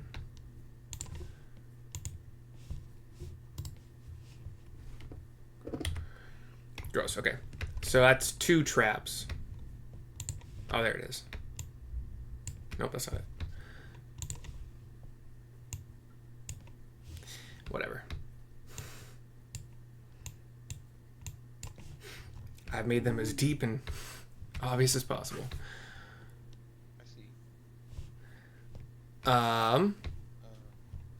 You guys have 5 centaurs theoretically that can run off as bait. Right. Oh, yeah.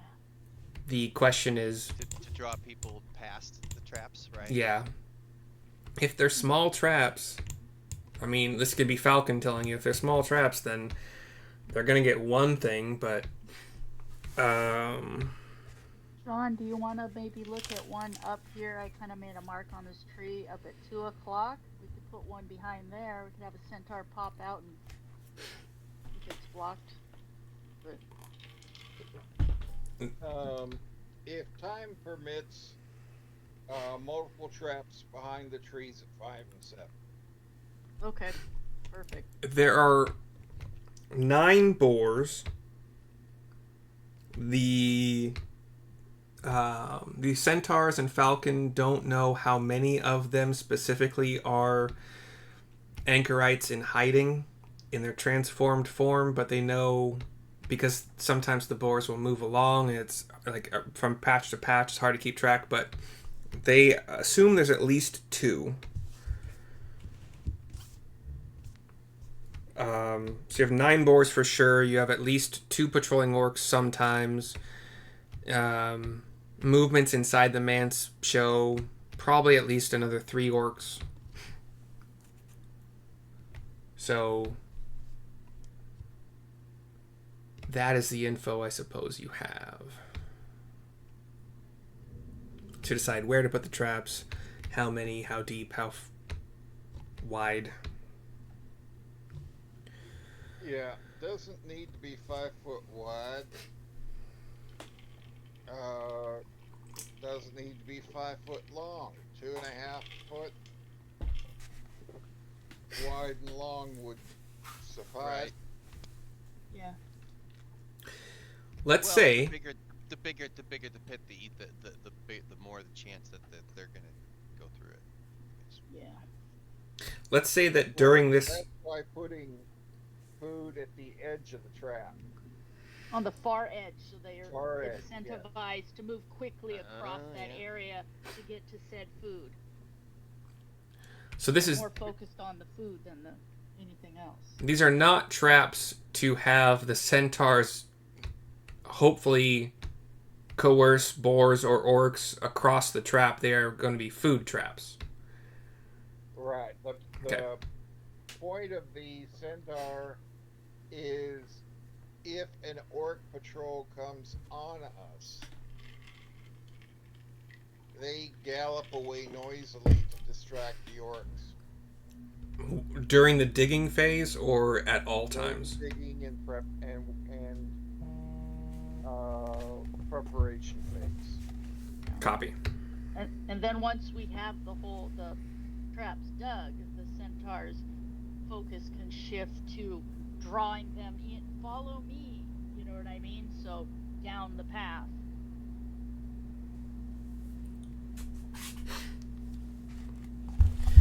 Okay. That brings more into my head that makes things make more sense. So in total, at 5 o'clock and 7 o'clock here, you just want like 2.5 feet wide, 5 feet deep, 5 feet long, hoping to get 1 or 2 boars each. Yeah. Okay. Is that sounds? I mean, we can't get very elaborate here, guys, or it won't. We won't be. We'll get discovered, or you know, if we're gonna do this, we need to get in, dig them, get out, and The fairy's correct. I mean, the deeper into the forest you go, you would have more room to maneuver around without being noticed. So you could dig deeper and wider traps and lure. Like, these centaurs can jump. I don't know if the orcs can jump, but the centaurs could theoretically jump over a line dug in the ground, and then the orcs would just go running straight across it, maybe not even noticing the centaurs jumped over something that was 5 feet wide. We could even get a little more creative and even put like a small branch or something at the leading edge of said pit. You know what I mean? Where the centaurs, know to jump, but then what happens is if the orc's running along, and you go to jump over the thing, you potentially jump over, and then where you land, you go straight down into a pit. That's very, yeah.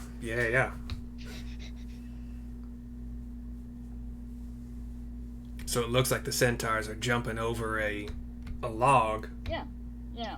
When in fact they are jumping over much more. Yeah, and the orcs or whatever, they're going to be running, and they'll just do the jump thing too, but they're going to land directly on the other side, which is going to give way and bring them right down into a pit. Indeed. I'm just saying, I don't want to die here any more than the rest of you don't want to die here. So any preparation you guys want to do, you have my. I may be a ranger, but I'm also a strong man, so I can help. He turns to the 2 helper guys, like the old man and the young boy. One of them has wisdom, one of them has energy, but I wouldn't say they have strength, I guess, to contribute much, but I'd take umbrage at that remark. What are you saying?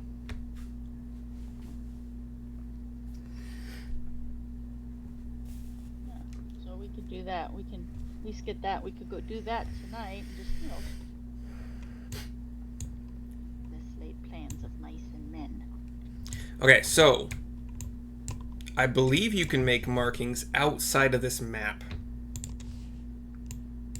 Indeed you can. So,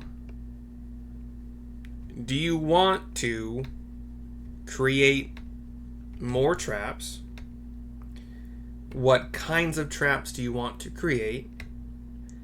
What order do you want to be digging them in, because that's going to play a role in how much you can get done in one night, or maybe you do this over the course of 2 nights.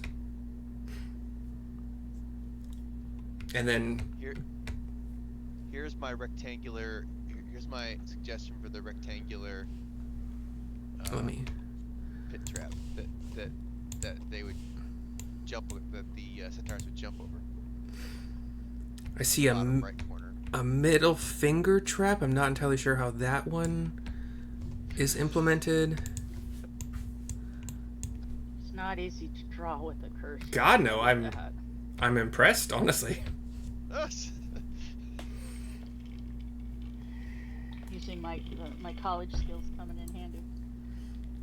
I've tried to sign my own name using a mouse, and it's so fucking difficult. Oh yeah. Yeah. That's the best at the store. Sign here, and you're looking at them like it's a flat pad. I have a finger. What am I doing here? Yeah.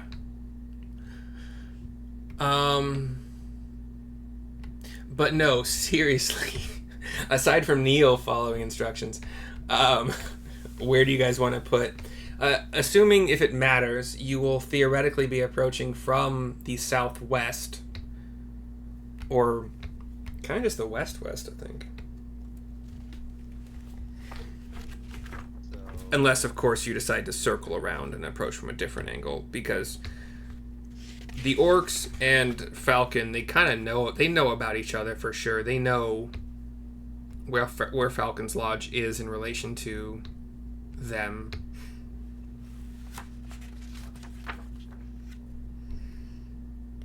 Oh, it's like directly west, yeah. Just close enough at least. yeah, well, we can't dig right out in the open on the road, so Yeah. these have to be like little forest paths that they can't see us back there. So I put another one on the northwest corner. Okay. Oh, yeah. What about the other board traps? Like no, wait, I only see two. Well, I guess the red X's are the board traps. What else I wanted to say while we were getting into this is, during all this discussion about where to put traps when night falls and start digging, I would assume that those of you who are able to would be finding appropriate sticks to sharpen for the traps you are going to eventually create. So I'm just kind of hand waving that as being done during the day, so we don't have to do it at night. Yeah, and we'll have to whittle the points on them and Yeah. get them ready to jam in there and But I'm just gonna say enough of those can be made during the day, so you probably won't have your afternoon nap unless you want to break from the whittling, but you'll get enough done. I'm not gonna figure out how long it takes to. a good berry. Little why we work. Wish I had an alchemy jug to soften it Right? around with, but I don't. I have to use the restroom. Be right back. Too many Diet Pepsi's. Gotta pee. Too many Diet Pepsis. It is basically 5 over here. That'd be a great name for an album. Too many Diet Pepsis.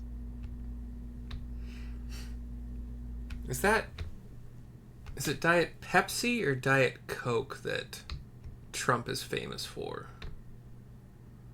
Diet Coke. Yeah.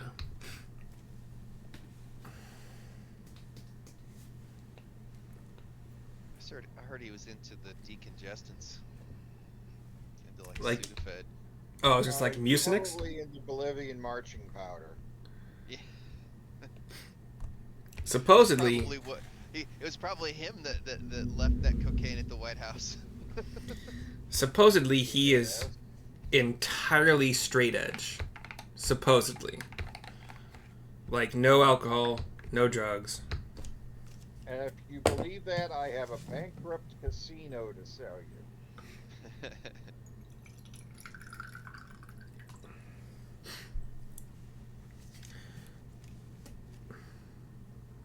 I mean, we all know the cocaine was Hunter's. Like, there's... Not necessarily.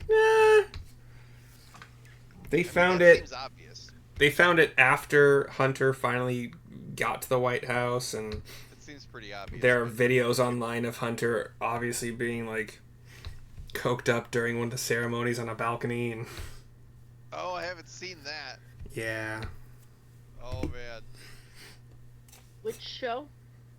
Oh, not a show. The actual presidential White House and his son. Oh my. Like, this dude made videos of himself with hookers snorting lines of coke off of them. Cocaine's a hell of a drug. Yeah. Why the 80s were so fun, but My favorite book quote from the 80s is, "She looked like the before picture in a cocaine commercial," from a libertarian novel. that's hilarious. Before. Before picture. There's a lot of people that have discussed movies, TV, music that was all developed during what's called like the psychedelic age, before psychedelics were put on Schedule 1, and how everything was so good. And then for some reason in the 80s, like cocaine became the big drug and everything was like really bad. No, because Life in the Fast Lane by the Eagles and like that entire album was written while using blow. Mm. So, but like, yeah, Adam Hart, Mother, and Pink Floyd, and Pipers at the Gates of Dawn. Those guys, yeah, tripping balls.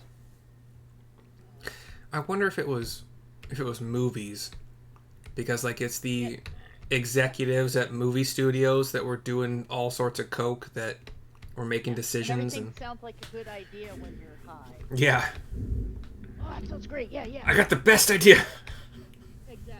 Yeah. Now that makes sense. But as you were going to the restroom, I was saying it's at our halfway point. Okay. If we want to take a break, Okay. Yep. I could use some food. Okay. 10, 15, whatever. Yeah, see you guys soon. Okay. Sweet. Okay, back at 10 minutes after the hour, starting whenever.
wondered, like, huh.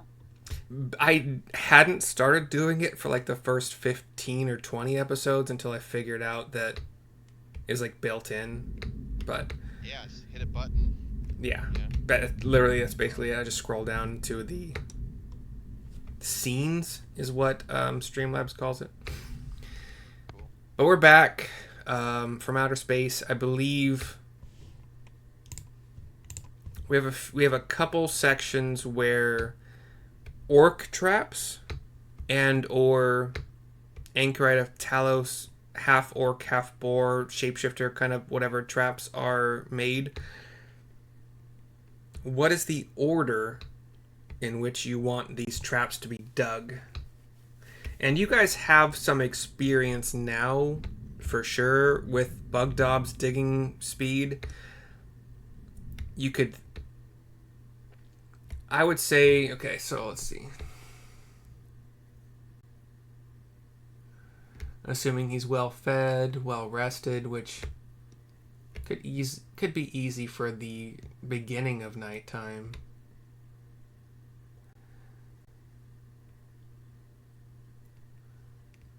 And you want these that's the word, trench. You want these trenches to be 5 feet wide by roughly 30 feet long, or 10 feet wide by 30 feet.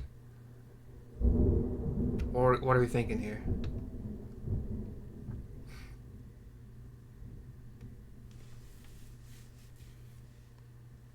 Five foot wide sounds like something a centaur could jump over, so I like that. 5 foot wide by 10 feet long by 5 deep. It's pretty big. It's huge, really. A lot. And these would... I don't Yeah. know how to figure out cubic feet. Like I don't.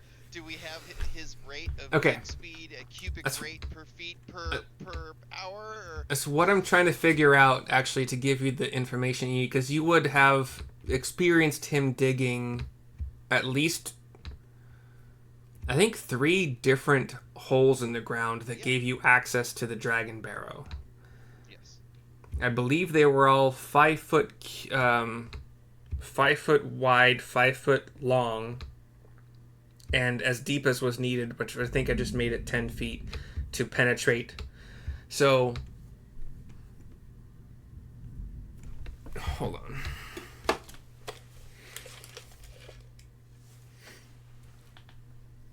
God, I wish...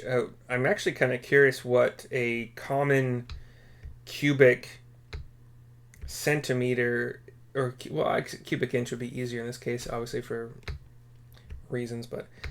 one shovel into the ground, what the average cubic inch of dirt is removed.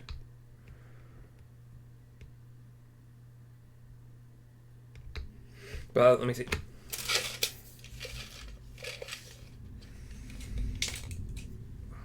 Like 5 feet is not small. This is, you got on screen, you guys are probably seeing 4.5 feet. No, 3.5 feet. So if you're doing that times 2 times another 5 feet down, let's say every 5 foot cube is... He's a big, strong ogre.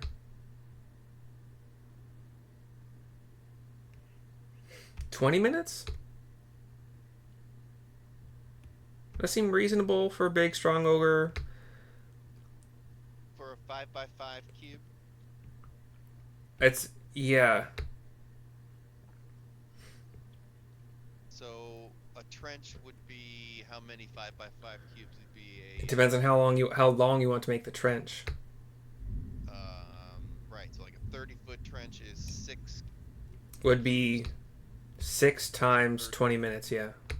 30... Or, yeah, 6 times 20 minutes, right. Yeah. And let's also say after every... every 2 5-foot cubes that he digs, you would want to like give him plenty of water, a little bit of time to recuperate, and maybe some more meat. Yeah. So 40 feet for a 10-foot trench that's 5 feet deep and 5 foot wide and 10 feet long. Sorry, 40 minutes. Plus another 10 minutes of rest, water, food. And sugar. Give him sugar too. Yeah.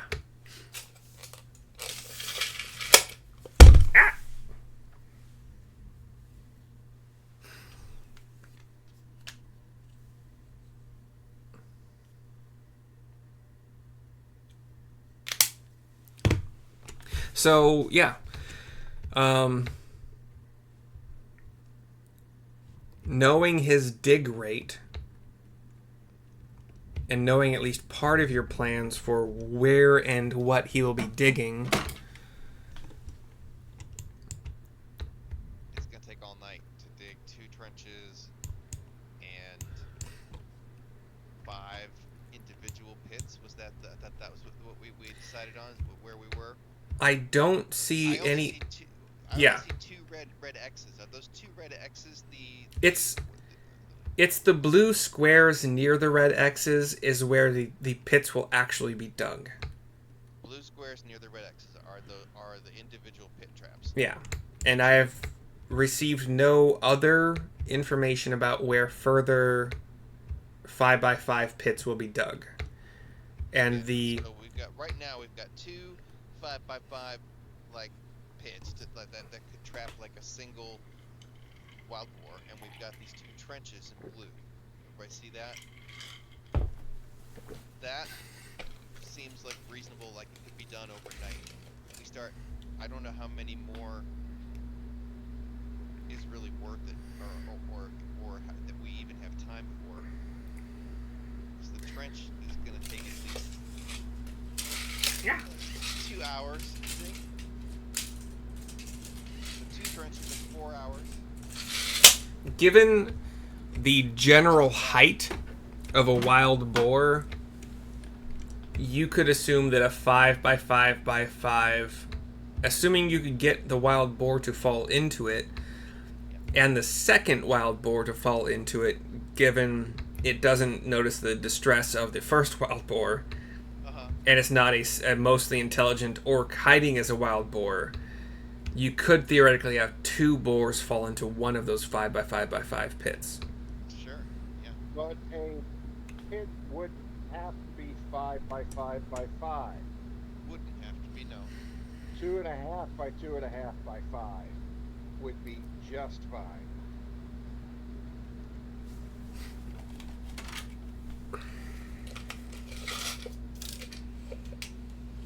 Are we going to be able to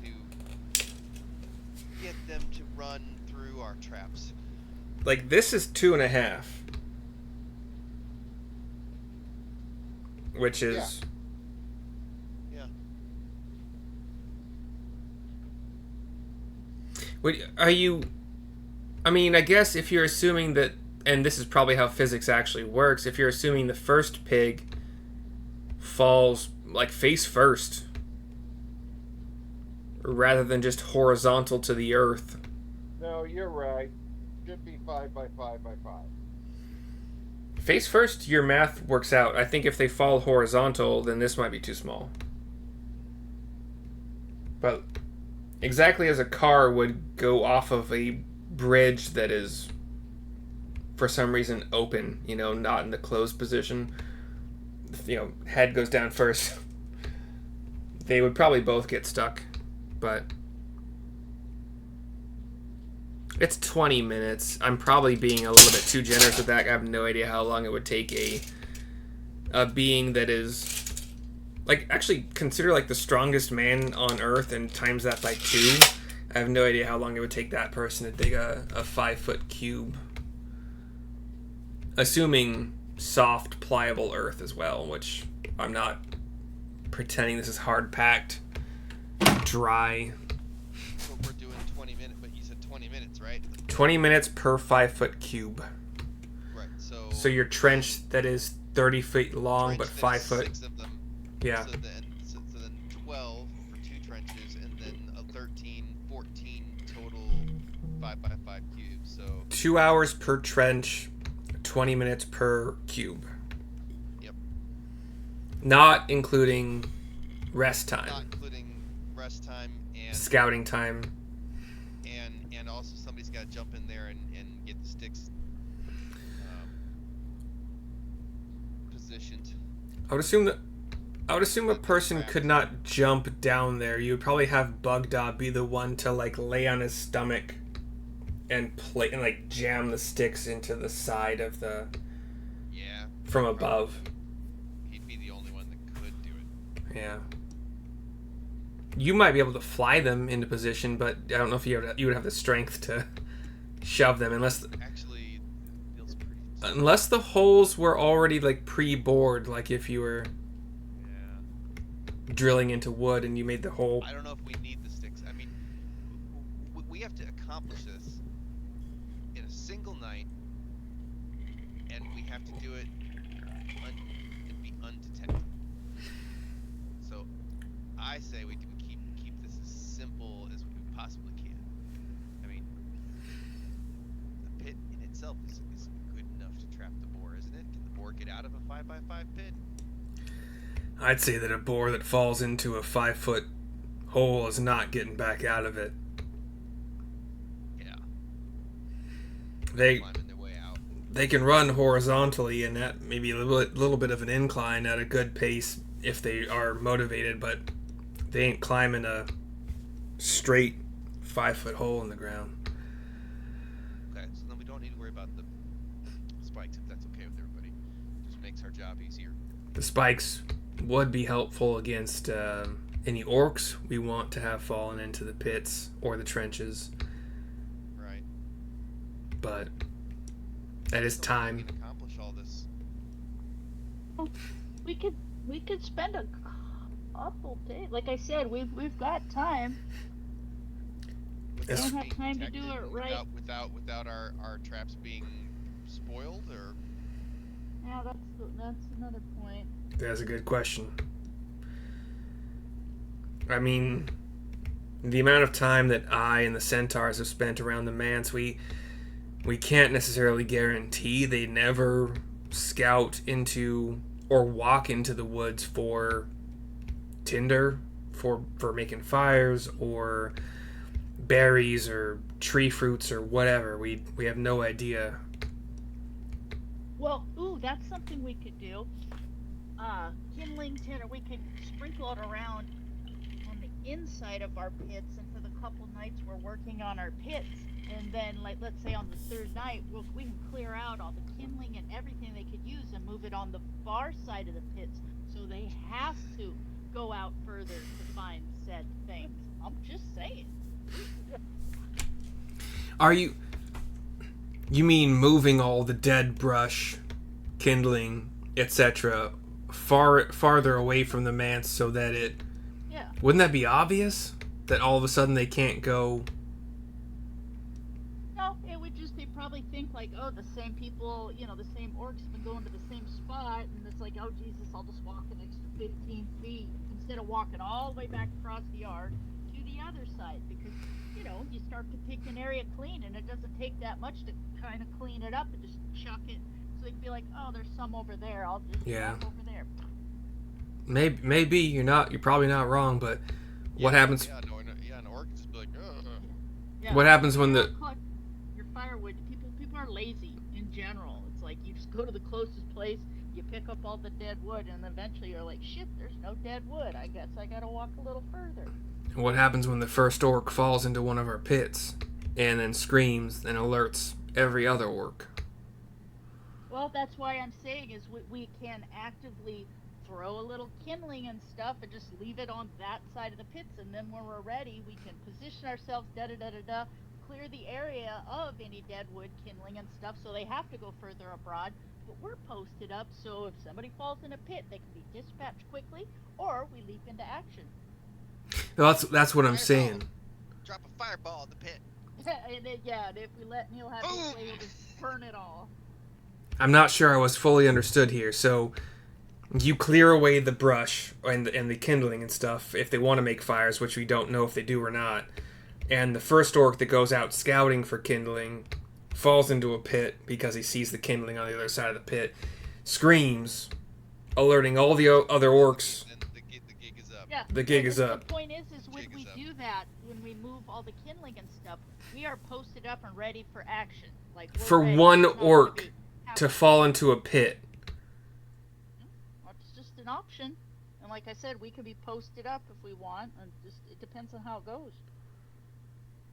Well, this might bring us back to the conversation we were having earlier about if we want to set up as fortified a position as we can in like one little section of the woods where we have multiple pit traps.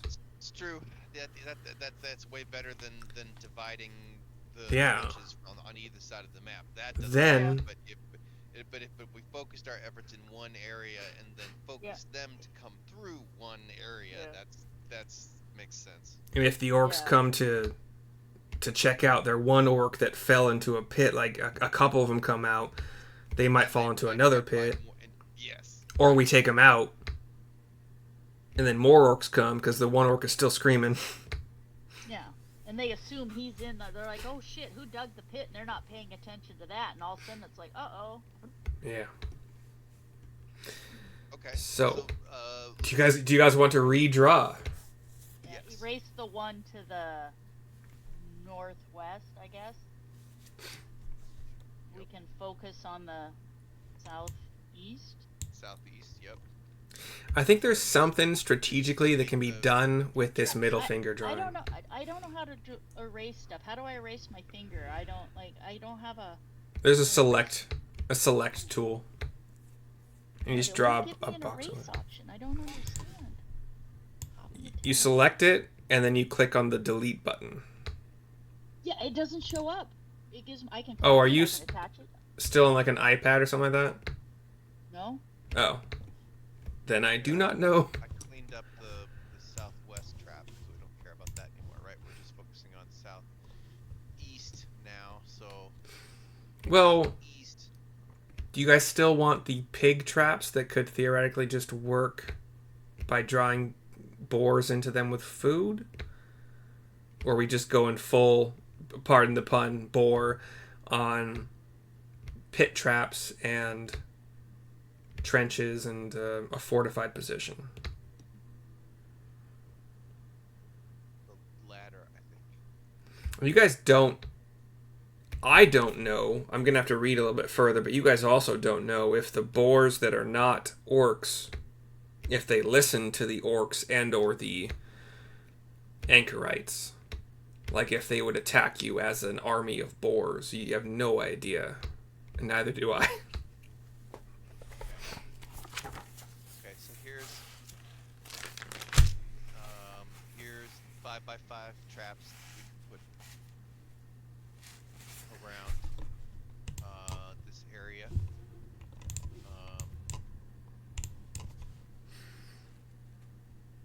And our fortified position is behind the main trench. What do you guys think of that? It sounds good. Like I trust you. something. Do you see what I'm doing down here with the squares and the trench? I do see 6 squares at this point and 1 trench. A badly drawn trench, yes.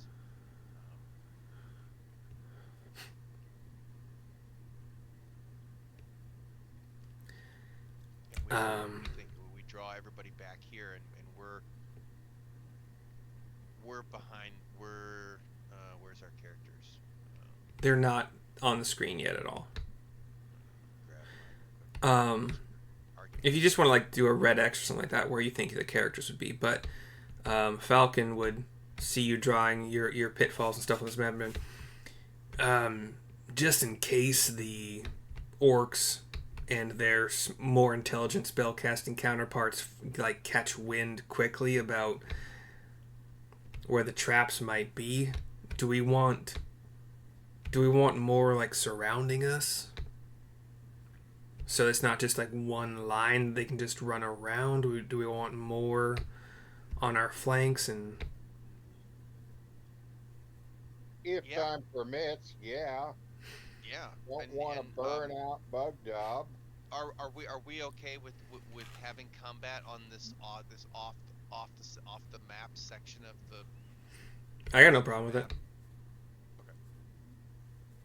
Is there? Oh yeah, yeah. If you zoom in, there are Yeah. X lines. And the ruler tool will still work outside There's a the. grid. Yeah, there's a grid there. Okay.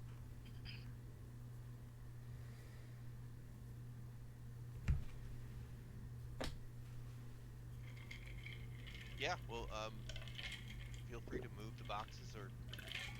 No, it looks good to me. Well, cover our flanks. Oops. Shit. You guys know one of those boxes is 20 minutes. 2 boxes would require a 10-minute break. So 50 minutes theoretically per 2 boxes. A trench would have the same rules. Every 10 by 5 by 5 would require a 10-minute break. I haven't thought of an upper limit to how much Bug Dob could work in general, but especially if you, Falcon, so by you I mean, sorry, Sarissa, Rio, Falcon, the Centaurs, Bug Dob. If it's just Bug Dob digging, those are the numbers you have. If the rest of you are helping, you can probably get a lot done, even quietly.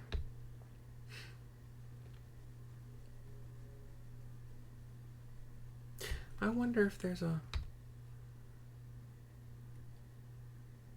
Is there a way that we can create some kind of loudish distraction on the opposite side of the manse, where if we do make more noise than we mean to while digging?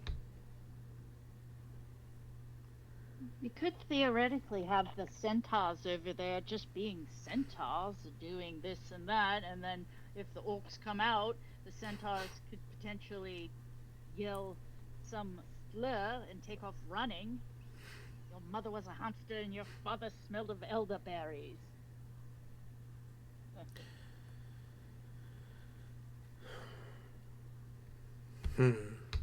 Yeah. Did you hear Mel Brooks is making a Spaceballs 2?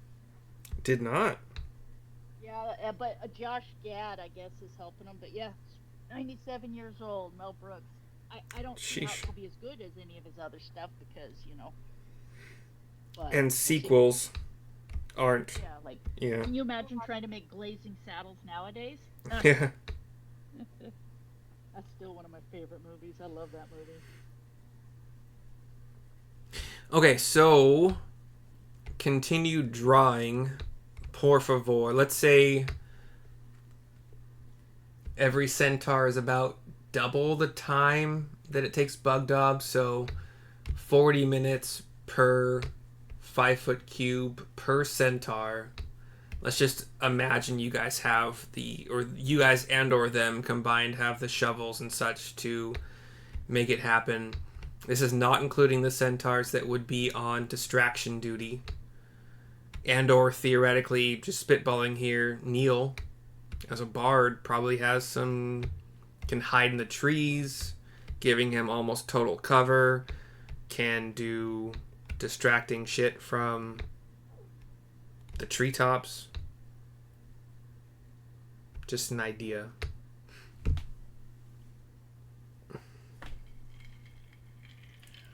You're muted, Neil. We cannot hear you and your fabulous ideas. I'm gonna pee while you guys talk. Yes,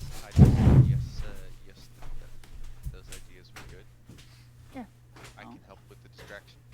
Yeah, I figured Neil could be over there tootling along, and we could have the centaurs being centaurs while we're getting this done. You know, even if it takes 2 or 3 days, it is what it is. We can probably get it done in one night, though, and then make plans for the next night. Well, if we don't get it done in one night, they're gonna discover us or discover this well, stuff. as soon as the sun goes down, we can just work real hard, and have it all ready. Yeah, yeah. Just trying to get actual 5 foot Yes. What squares. do you Squares are the wrong size. do you agree, Rio? Get it all done in one night. We'll get as much done as we can. Exactly. It's going to be what it's going to be. We could even potentially sleep out in the woods by it, so if somebody stumbles across it.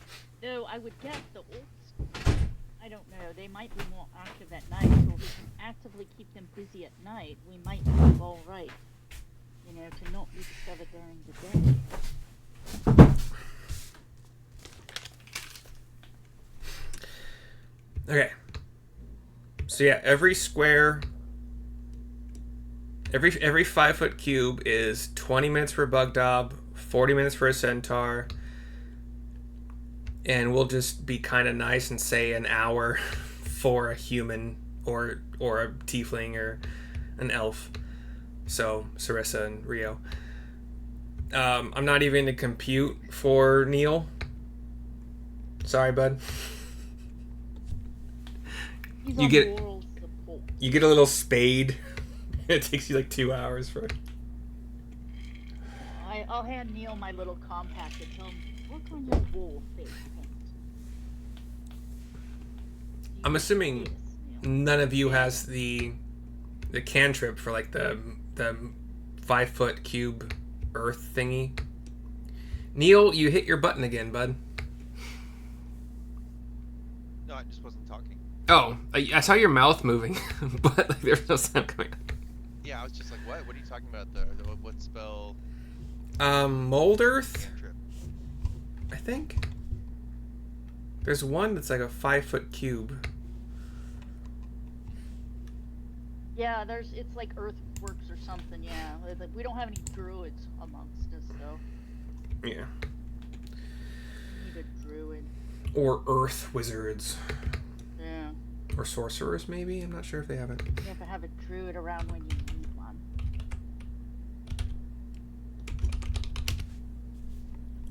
Well, if you could summon a buddy, you could summon Grebo Oh. to There we True? go.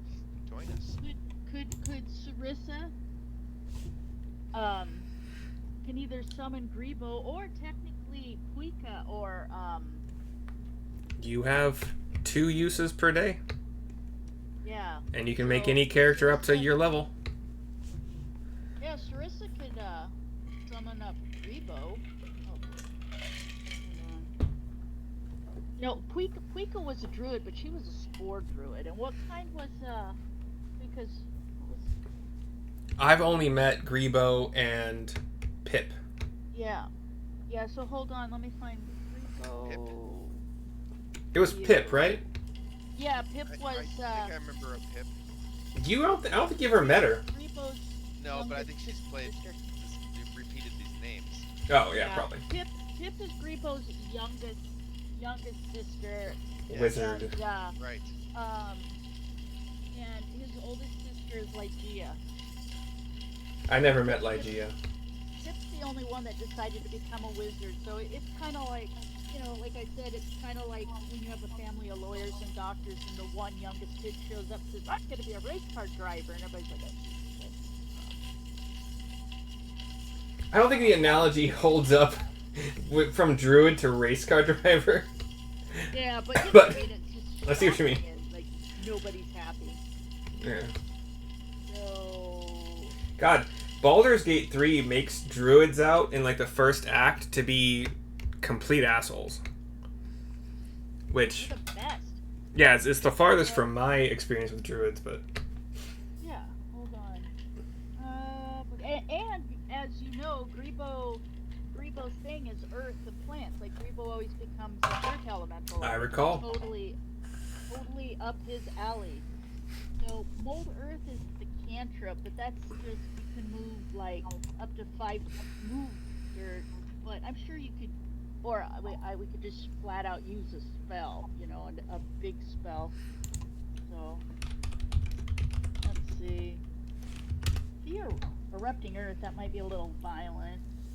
Theoretically, Grebo could show up morph into an earth elemental and just take care of on the down low of, moving some dirt out of the way. Whatever. It's up to you what level 6 character you want to create. Yeah, I vote we call Grebo. Yeah, sounds good.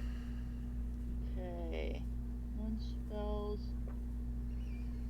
So, Is that? Do you have a level 6? Can you build him level 6 real quick? yeah, hold on, let me find.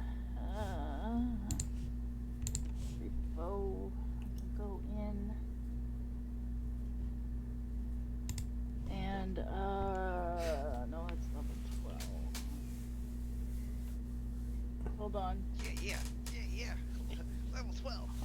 Well, what I can do is just go into Grebo on Gang of 4 and just I mean, bump him back down to level. You don't have to bump him at all down Okay. because you're just using the spells.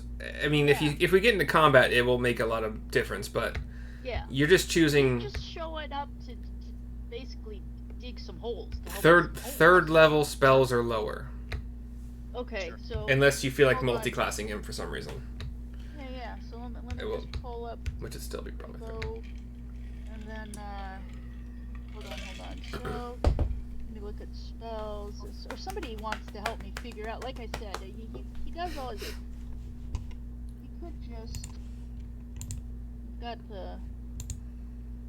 It's just been so long since I played. Let's see. He's got the. Oh, erupting earth would be a little violent. Choose a point in ground range. Fountain of churned earth. No, we don't want that. You have mold earth as a cantrip. Earth Yeah. tremor is first level, probably not helpful. Earth bind not Yeah. helpful. Well, Ye- I could wait, I what? could use mold earth, or Isn't there another spell? my question is: if Grebo showed up and just became an earth elemental, would he be able to move earth like underground easily? So you know what I mean, to get it out of the way underground, or to move it easier to make less work for everybody else. We gotta follow the rules here. Well, Yeah, that's why. Unless- Let me see earth elemental. Hold on. you can burrow through non-magical, unworked earth and stone, but you Yeah. don't disturb the material you move through. Yeah. It doesn't say anything about an earth elemental being like you have the strength to possibly dig quite well. That's But- what I'm saying is like between like earth elemental Grebo, I could use some But- old earth. Remember, being able to shift into an elemental, I don't think happens until like level 9. It's part of your circle of the moon. Oh yeah. I don't remember what Circle level of that the is. moon. That's something else. Grebo could also just morph into something that could help dig real well too, True. like an animal. So what animal? Because remember, because I'm circle of the moon, so I can get a Badger. giant beaver. Let's say beavers are more Beavers. woodworking, I think, but Yeah. So let me put. 10th level is elemental wild shape. Yeah, no, but the thing is because I'm a circle of the moon, is I can get up to a CR2 is like at a very, so I can get into Yeah. turn into a very large creature at a level 6, but we need to have something big that can help dig and move earth. There might be a mole, or I think badger, as Justin said, would probably be not bad. So Mole's a good idea. Or a wombat. giant mole 5e. And why is it when I Google that it actually comes up? Nope, giant badger comes Google up. search of the year. Nope, there is a giant mole. Hold on. There's a giant badger and there's Of a course there giant is. mole. I shit you. Let's see. Is it? Hold on. Giant mole, unaligned. No. Is Circle of the Moon, you get up to a CR of 1/3 of your druid level? Is that how it works? So at 6th level, no, you get you can go up to a CR2. Really, it's crazy. Yeah, that's what I said, 1/3 of your current level. Yeah. So. But beast what only. CR is a giant mole. You could do an Allosaurus. Oh yeah. Yeah, because a giant Um, mole's only a 1, so I could. Plenty of bear choices. Cave so badger.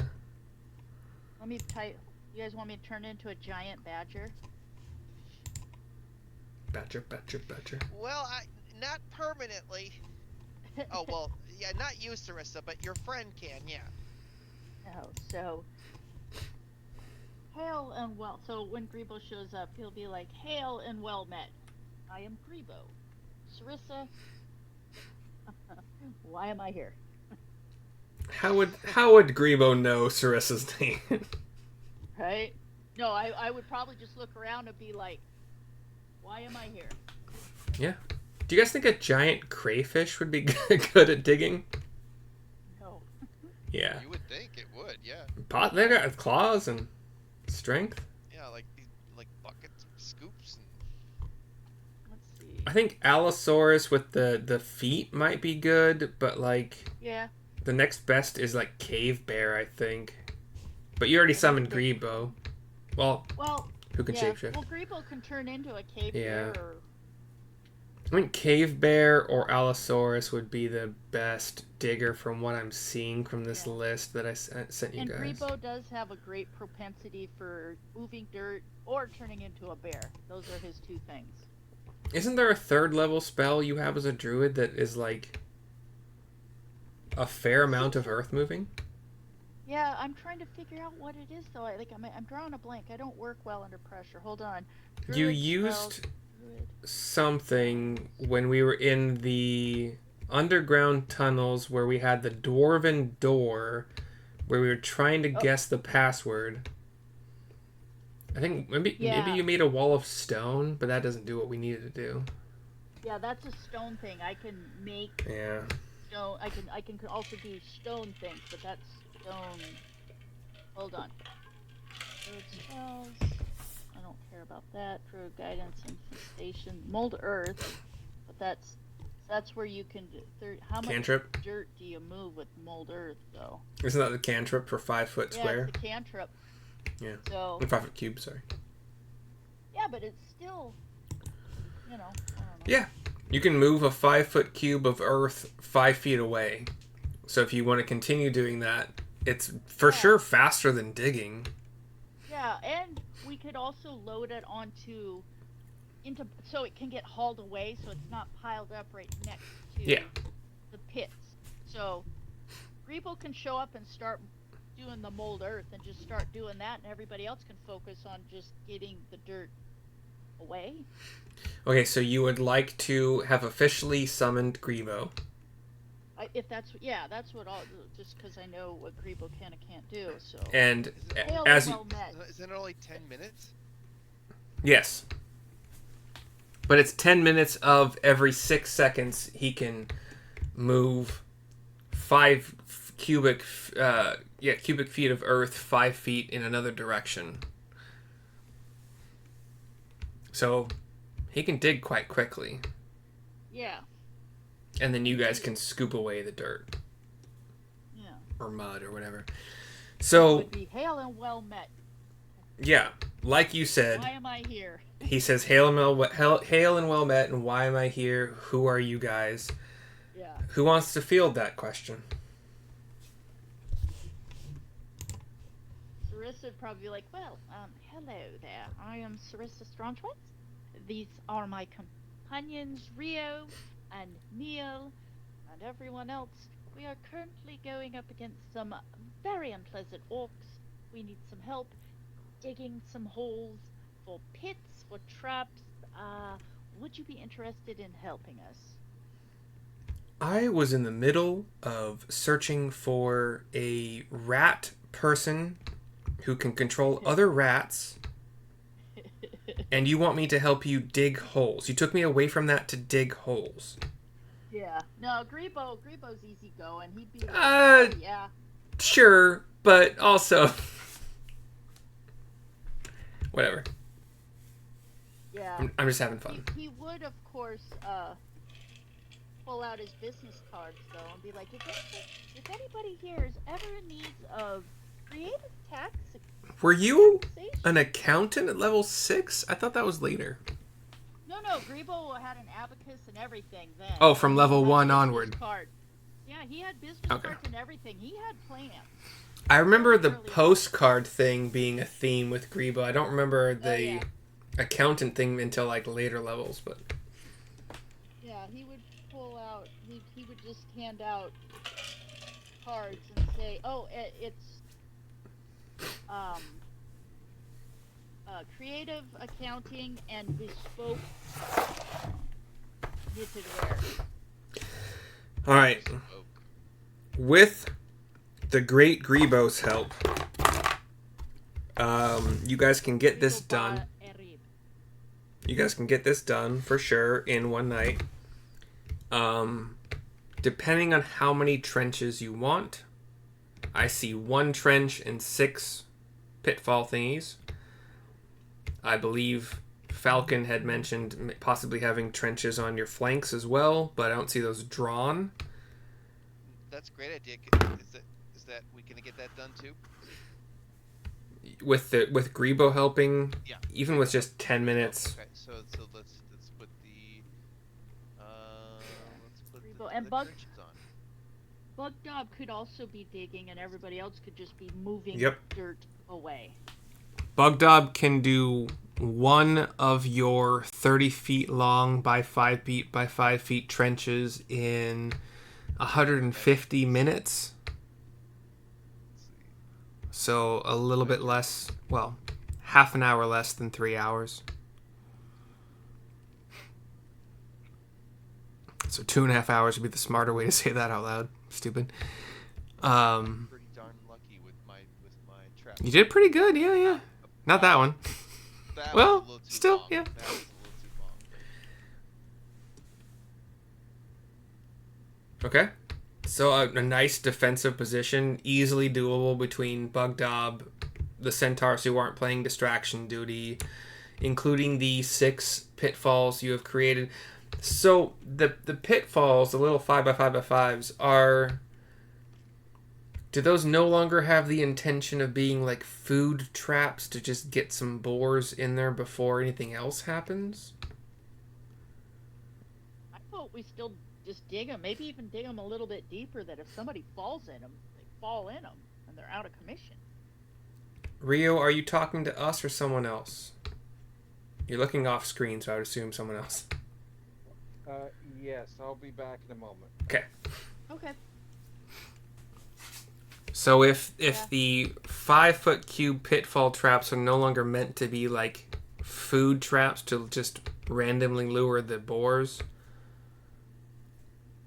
I vote we keep them, because anybody that's coming at us can fall into them and be put out of commission. so Yeah, that would raise the question, because previously we said if they are the just 5-foot boar centric traps, they don't need to have spikes in them. Mm-hmm. Do they need to have spikes if they are to possibly also capture orcs? I think you could also just dig them a bit deeper. It would take more time, and also Like I said. would theoretically require, depending on who is digging them, a ladder for that person or a pole or something they can. Not that hard. But that's Grebo could focus on those, because he could stand at the top and move the dirt without having to get down into it, you know? Per the rules of that spell, you can only move a 5-foot cube of earth 5 feet in another direction. I'm not sure you could dig them 10 feet deep, because I don't know, like, it's instantaneous, so I don't know. I think the dirt would fall right back down into the hole. Well, potentially, I don't know, we could lower some buckets. I don't know. Yeah. We could still say the length of time during the day, you guys had plenty of time to whittle enough spikes to knowing what you want to do with the earth digging and the trenches and the pitfalls. You could still have plenty of spikes for all of them. But And yes, they could be put in place while everybody else is yeah. opening with the help of Grievous, how they're going to get put Mhm. So in place. are those the positions where you want the squares? The trenches make total sense to me. The squares seem random, but if that's where you want them, then that's where we'll put them.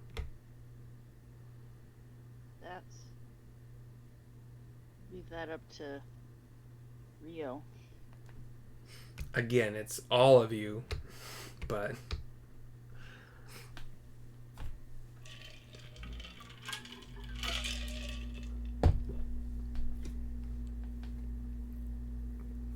As for the shattered tail line,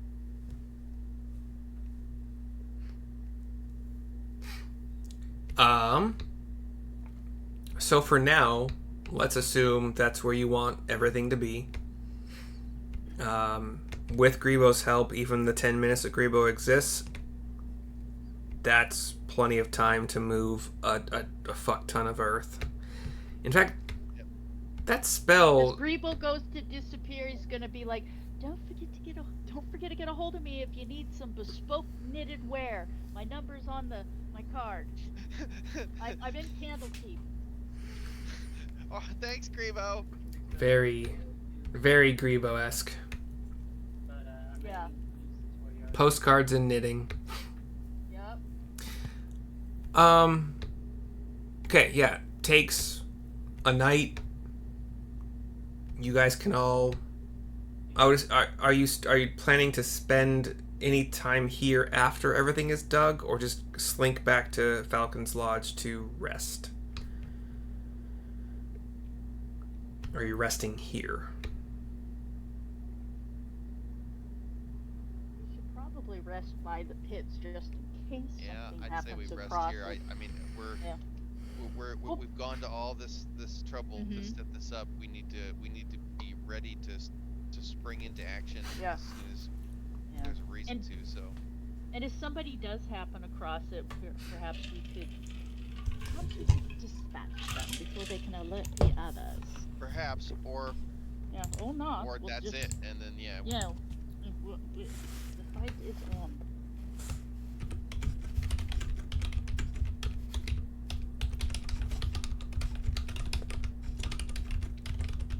Sorry, I'm looking something up regarding...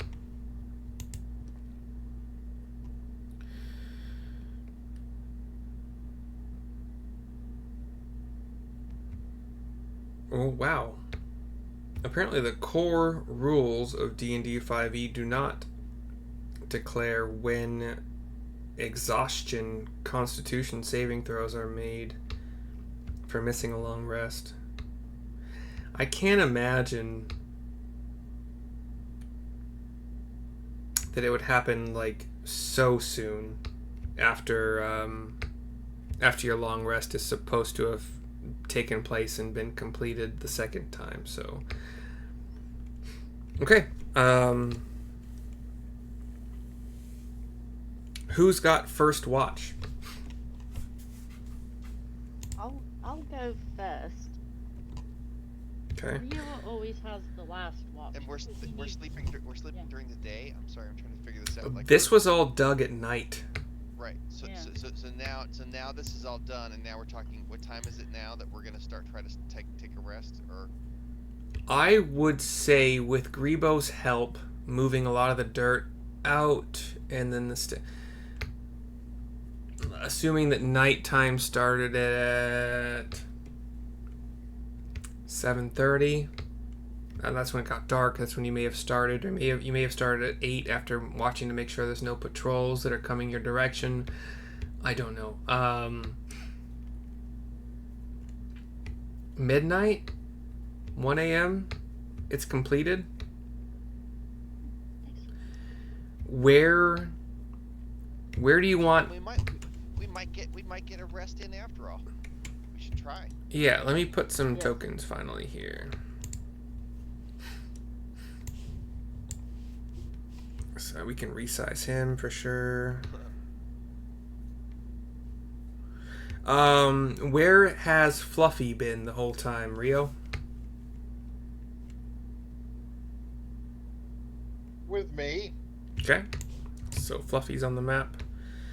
digging little holes of his own. That's a good Fluffy.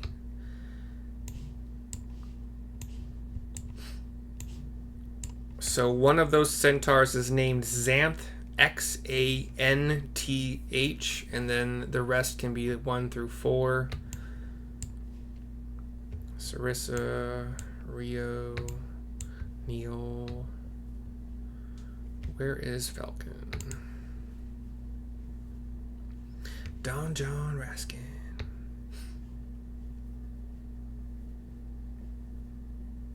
Don John Raskin. Where'd Rio go? Not Rio. Falcon. Get rid of those red X's. And can the centaurs just take watch for us so we can get some good solid sleep? And Rio only needs 4 hours, and then he could be up. That is okay. So one of the interesting things about I think I got this right now. So obviously the elves have a trance and the half elves have a trance, but they only need to be asleep for 4 hours. But technically, I believe every character in the game still needs 8 total hours of not sleep but non-activity. So for most characters, that is 8 hours of sleep, but for elves, that's 4 hours of sleep and like 4 more hours of not being interrupted with battle or whatever. So he could take watch for 4 hours? He can, yes. Let's make the ogre about. That's fine. But yes, the centaurs. So this is going to be up to you guys. Let's say it is 1 a.m. when everything is dug and ready. Let's even say during that time, nothing came to disturb you. Let's also say I got pig icons somewhere on here. I just saw it.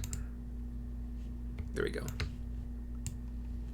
So 9 total pigs, huffing and puffing. And we also have the Okay. we have the dagger of alarm too.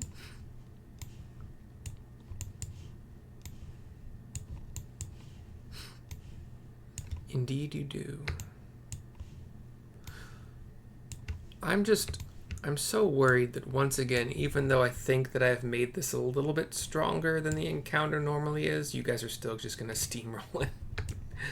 That's fine, I suppose, but... Is that 9? That's 10.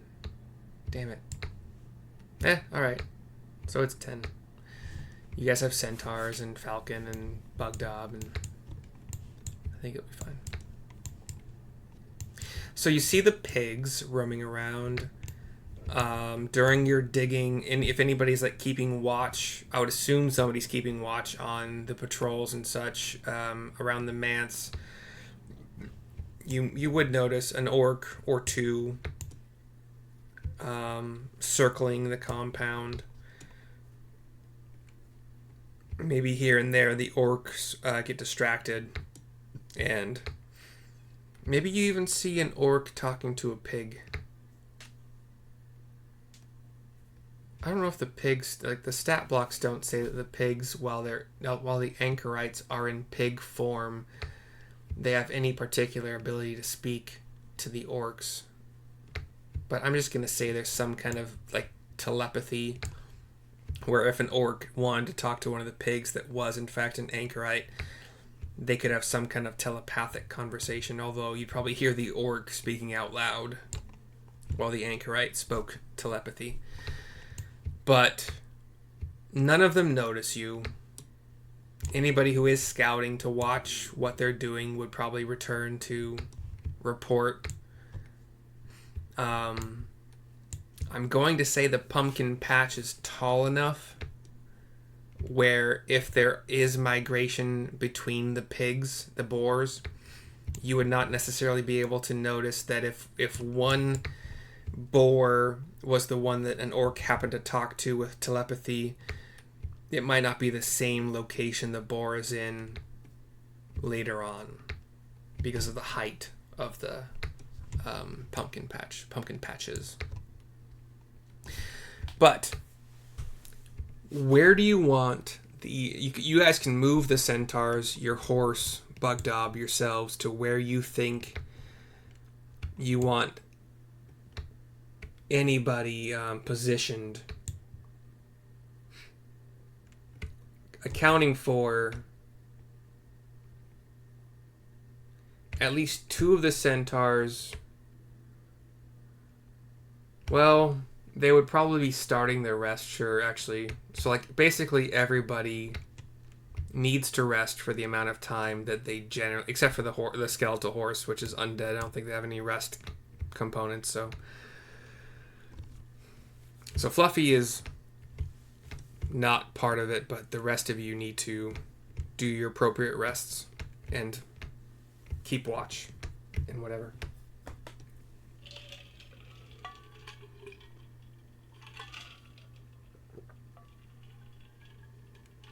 Do you want us to position people where you want them to be during watch? First watch of 2 hours, starting unless, well, fuck. During the digging phase, did you have some centaurs positioned around the woods on the other side to be decoys should anything... Because we talked about that, but... Yeah, we talked about that, yeah. Yeah, the centaurs would have been over there playing decoy. All 5 of them or just a couple of them? Just a couple.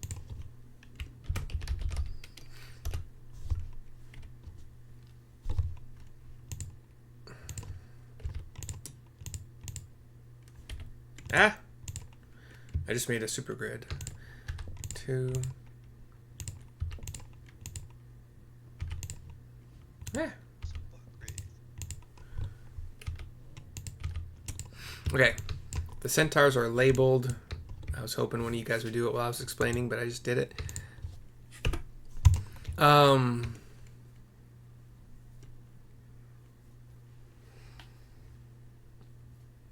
Since the centaurs who were not playing decoy were helping to dig to speed things up,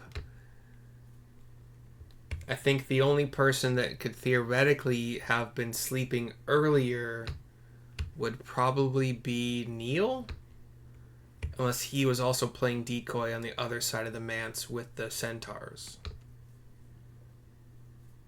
Okay, so for the ease of everything, let's assume because everybody was active until 1 a.m. this morning, then everybody is basically starting their rest at the same time and or setting up watches as whatever. Again, with the good berry spell and the alert spell. Good berries before rest and alert before rest? Yes. Okay. Still just 10 good berries? Since I have not used any spells today, 20 good berries. So is that 2 first level spell slots or 1 second level? In case things attack during your long rest, it does matter. I'm not saying they will. I'm going to leave it up to the dice. 4 first level slots. Okay. And 2 second level slots. And alarm is a first level slot. Mm-hmm. So that leaves me with 1 first level slot and 2 second level slots. Okay. In the event of. All right, so make sure you have that marked down. Who's taking first? Does everybody have at least 1 good berry, and then, or does everybody? Everyone would have at least 2 good berries. Yeah. Cool. Roger. All right. I got 5 Those Buenos berries. I don't know. You do not have 5. They only last 24 hours. now. Oh! Yeah. Oh, fair enough then. So you probably only have what Rio just gave you, yeah. 2, yeah. All right. Who's first watch? Sarissa will go first. Okay. I'll take last. Sarissa, give me your perception roll. Okay.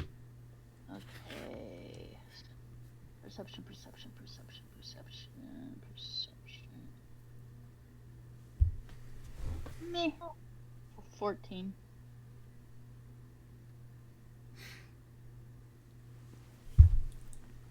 We got that Okay. the dagger as well. The dagger Yeah. would let us know if there's danger approaching. It gives advantage on the initiative roll and wakes up any. That's the fun thing. Like, do you have to designate? It's more than just waking up. It alerts you to any sort of ambush. It alerts you to danger. Period. You can never be surprised. Well, You then can I never be don't need the surprised alert by an spell. ambush. Probably not. Yeah, I think it Yeah. might be superfluous. Depending on where the person with the dagger is at the time of. It's such. I need to read that because it seems like there's some information missing as to how it works in full. Is it homebrewed? No, Oh, okay. no. Which is why I chose it to I gotta look it up right now because I'm super curious.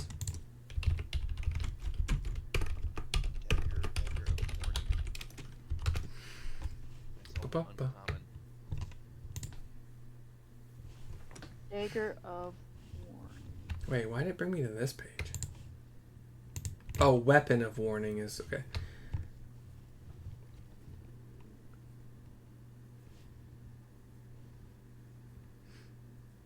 Let me ask Google Gemini. Okay, can't be surprised except when incapacitated by something other than non-magical. Wow, they use a lot of that's okay.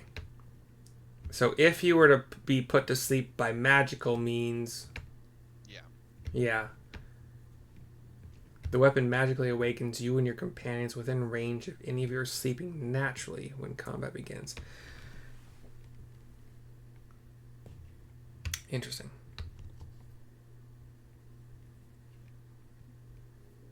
Okay.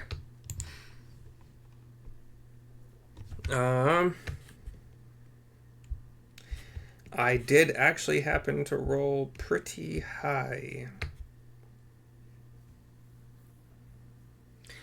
But I think you guys it'd be at disadvantage. Oh, that's a 20. So that's a 17. What the heck? Let me kind of figure this out. You guys are outside of the you're outside of the range of kind of normal eyesight and darkness. I don't think orcs have. They'd have dark vision of 60.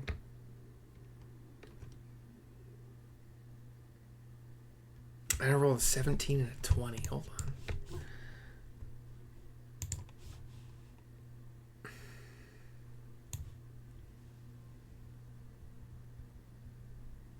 Oh, you guys are outside. Nice. Well, let me. Weapon. So assuming a lazy orc walking just the perimeter here, and Sarissa, even with your dark vision, I don't think you can see beyond 60. So neither of you with your 14 and his 17 probably wouldn't, so 17. Neither of you notice each other just because you're too fucking far away.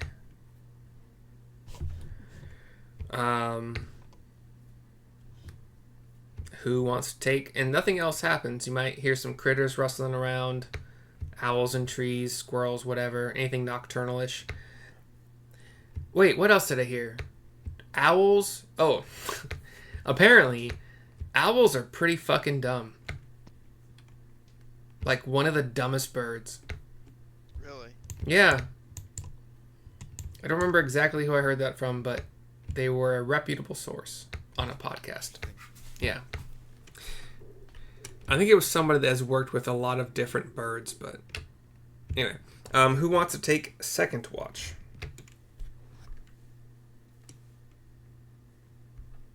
I'll take last. Okay. We can have one of the centaurs do second. Yeah, I'm just gonna go to sleep. We got Okay. that cool dagger now. I'm not worried. So centaur takes second watch. Nothing. That's +3. Okay, so 17. Nothing catches the centaurs. Yeah, nothing happens. Third watch. Another centaur. Falcon. Doesn't matter. So 10. And watches are what, 4 hours? 2 each. Two each. So I take last watch and next to last watch.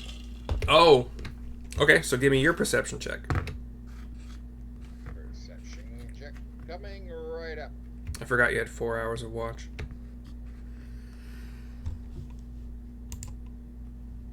Mm-mm-mm. 23. That's better than Falcon's. He had a 17, I I think. was aided Yeah, by the kitty cat. by Princess Fuzzy Butt. Watch it. She's probably trying to knock your computer off the desk. It's a conspiracy. Catspiracy. With your 23, you actually wait. I'm gonna mute every. There you go. With your 23, you do notice. What's your dark vision range? It's probably still 60, right? 60. So you don't see because it's still dark enough. Well, actually, no. Fuck. 1 a.m. to 3 a.m. 3 a.m. to 5 a.m. So as it's getting brightish, because the sun is rising in the sky, obviously, as the sun does, or as the Earth, whatever. You do see the orc patrol, which you had not, you have not seen before because this is the first time you guys have been out here scouting, and it's been too dark to see beyond 60 feet. But you see him, you hear him. He's not being particularly quiet. He's sticking pretty close to the mansion, like inside of the pumpkin patch areas. You might hear him talking at a normal volume. He doesn't think he has any reason to be quiet. So you might hear him talking at a normal volume to what you perceive to be no one. And then he moves on. But otherwise, your watch is nothing. Nothing happens, and everybody gets a long rest should they need to do so on their character sheet. And it is morning. And what you guys want to do?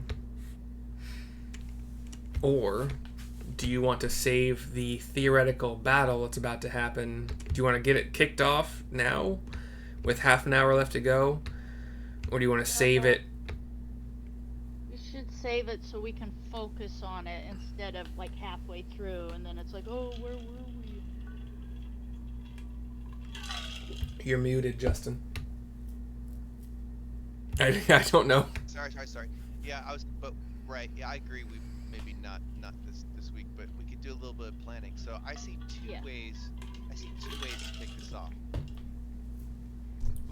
We just built this fortified position, right? So we don't really want to leave it. So the centaurs could go in there, get their attention, get the orcs and the pigs to chase, and then the centaurs can easily avoid the traps and force everybody to sort of come towards our traps that we built.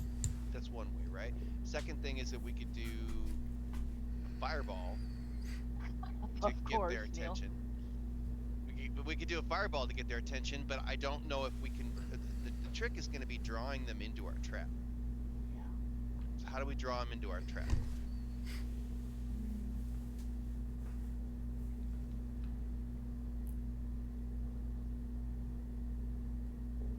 Orders from signs from Acme Signs. Yeah, yeah. Over this way, Yeah. Orc buffet. Right.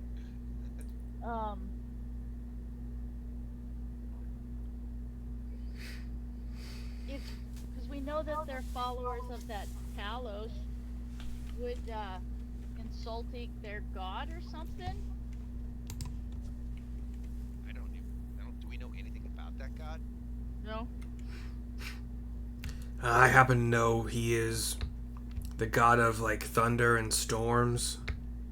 Huh. Aside from that, I don't know much else. This is like Talos, the Forgotten Realms Talos god, out of character, right? This is, I have no idea. We could maybe get the centaur to go out there and get their attention and, like, you know, I don't know, do something to piss them off and then, you know, run away, quote unquote.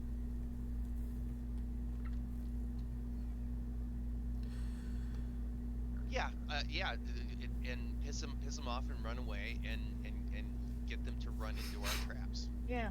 And maybe And then even I do can fireball them from back here too. some ineffectual type attack on the house, like literally, you know, like a flaming arrow or something shot at the house. We know it's not going to work. It's not going to burn the place down or anything, but just enough to show some kind of aggression, you know, so they come out, mark, hey, there's aggression, and then a couple more ineffectual things, and then take off running down the path. Like you've all of a sudden realized, like, uh-oh, this is harder than I thought.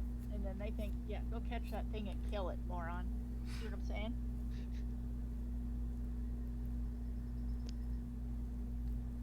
Kind of like, what movie is it where you go running around the corner and there's like the whole army's waiting for you around the corner? And you're chasing the one guy? Several movies. Yeah, there's so many, but you know what I'm talking about. Yeah. Do something ineffectual to get their attention and then do the, oh no, I'm gonna run away. Yep, feint. Yeah. Do a little tactical feint and draw them towards us. I'm going to assume, and yeah, because we're all smart people here, at least a bit smart, whatever. I'm going to assume you guys were able to, or figured out how, your characters were figured out how to not have the entire 30-foot length of pit trap, of ravine trap or whatever, all fall in at once. So like you have 5-foot sections that will fall in 5 feet at a time. Yeah, you have a cross beam going across, so. Yeah. So it doesn't reveal the entire trap the first time something falls into the 30 feet. Hunter, or not Hunter, I keep calling him Hunter, but Falcon, the Hunter, would probably mention, like, when the first orc falls into one of these traps, the rest of the orcs, even though they're dumb, there's a chance that they might realize that there are traps in this direction. And they might not realize there are traps on our flanks, but once one orc falls into one of those, so we might get 3, unless we can somehow... Yeah. Well, I don't know. can we, I don't know, maybe we wanted to think this out, and that's where those little pit traps would come in, is strategically place them, and if somebody realizes, oh, there's a pit right there, I'm going to go around, and then they fall into those things. Who knows? And then We already placed our pits. Yeah. once it comes to the fighting, Well, we might assume if they hit one of these little pits up there that that's it. Like, oh, surely they haven't been here for 2 nights digging. You know, they're not that crazy. Au contraire, mon frère. once it comes to fighting, how do we want to set up our lines, so to speak? Like, who's in the middle, who's on the outside? Do we form like a triangle with Sarissa, Bugdob, and Xanth as the 3 like corners, and then everybody else who's squishier with longbows and stuff on the outside, Well, I or mean, with the pit traps, they can't even get. They'd have to go. They have to circle all the way around to the back and come at us to get at us. So, one. so we're all going to be doing ranged. We're all going to be doing ranged from within the fortress. We're going to be just like throwing range and egging them on to try to get them to come at us, and they're going to have to go all the way around the pit traps to get at us if they can figure out that they're there. And meanwhile, we'll get in 2-3 rounds of messing them up. They're dumb, but they're once they see the trap is only 5 feet wide, orcs can jump that. They're not weak, so we don't necessarily have to go around unless for some reason they think the pit trap is 10 feet wide. That's true. So they could jump it. Right, they could jump it, but somebody could be there with a readied action to like attack them as soon as True. they jump. Yeah. Yeah. You're correct, but that means that we need to figure out where we want people to be with their readied actions, or if they were trying to jump and somebody had a readied action to attack them when they jumped, you could say that the person attacking is trying to get them to fall in the pit by like knocking them in the pit. Yeah. we could have people lined up.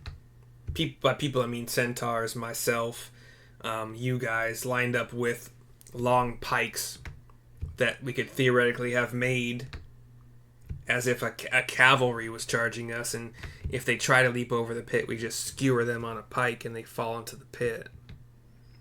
Yeah. If that's kind of what They you're fall saying. into the pit if they got skewered.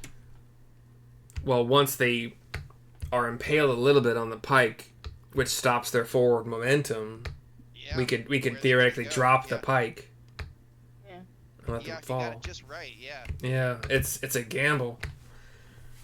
But I don't think we're as protected on all three sides as we think we are, you know? No, we're not protected, but we can use all this terrain to our advantage. Yeah. And we might get lucky, and we might be able to knock a few people in. Like Bugdog could just slam somebody into one of the pits. True. Right. So we could And set even up... just a blunt, a pike pole, a flake pole, pike pole. You could even use the blunt end of it, because you just have to stop their forward momentum when they're jumping over the pit, and they fall Yeah. down into it. all things to consider for when this all goes down. This is gonna be fun. Ruckus Out- in the woods. Obviously, we can do all of the further planning and positioning and stuff next session, but if you guys have ideas how to work with this particular setup, you guys can take a screenshot of what you see on the map and kind of figure out where to post up. So what you can assume is that Falcon has... Let's see, I'm going to give Falcon a longsword, a shield, a longbow, and even a... I think crossbow is the one that's between hand crossbow, light crossbow. Maybe it's light crossbow and then heavy crossbow. So he has, we'll say, light crossbow, longsword, shield, longbow. Those are his weapons. The centaurs all have longbows, and you can give them whatever melee weapons you want them to have. Like, some of them could have spears, some of them could be sword and board. Up to you. For the centaurs? Yeah. If they're going to be like in the middle, protected by some tanks on the outside, they could all just be shooting longbows the whole time, and then switch to sword. Or they could theoretically be. Well, I mean, it's up. I don't know. I don't. have the foresight to equip them Can, correctly. can one of the centaurs use the longbow we have with the strangle action? Try it out. If that's okay with Rio. Sure.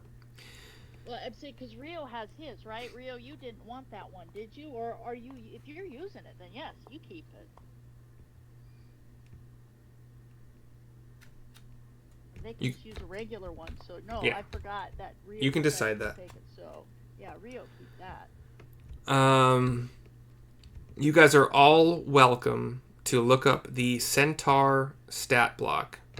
It's just the common Centaur. What I think I'm going to do is have Xanth be a bit more armored, so he will have 14 AC instead of 12.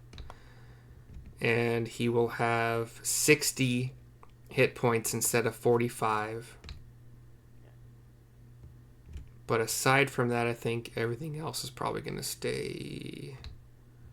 They all have multi attack. Instead of pike, they could have whatever weapon you want them to have. Although the pike has a 10-foot reach, so that might be a good idea to keep them at the trenches. I don't know. Yeah. Yeah. But look up that stat block. Longbow, pike, hooves, multi attack. Well, they could have 2 longbow attacks in one round. That's pretty cool. I didn't notice they were that high level to do so. Anyway, Falcon.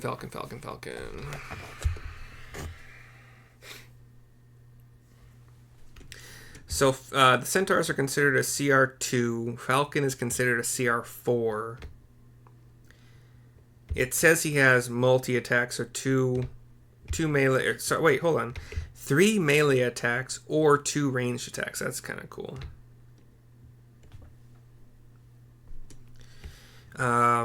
His longbow or shortbow deals 1 extra die of its damage whenever he hits with it.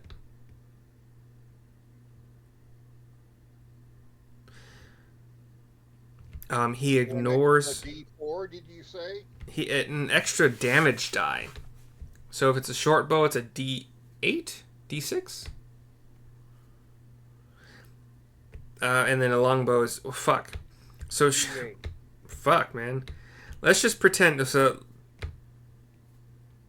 he has 2d8 plus 2 on his longbow, and he can make 2 longbow attacks. And I'm actually going to increase his to hit percentage because 4 is low. I'm gonna make it 5. Is a long sword. Sorry, what? Is this Xanth we're talking about? This is Falcon. Oh, Xanth is a normal centaur with it has 60 and 14 armor. 14 AC, 60 HP. We could even say like 1 more damage added to his attack rolls or damage rolls. Okay.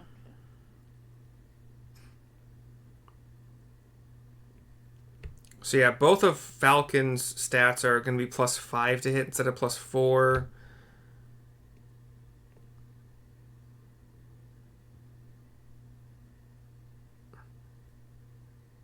Oh, interesting. And he could hit, like his longsword, he could do 2-handed. So each 2-handed slash would be 1d10 plus 2 damage, and he has 3 of them. If he happens to be in melee. I'm going to also say he has 16 AC instead of the 14 listed here. But the hit points are already pretty high, so I'm not going to change those.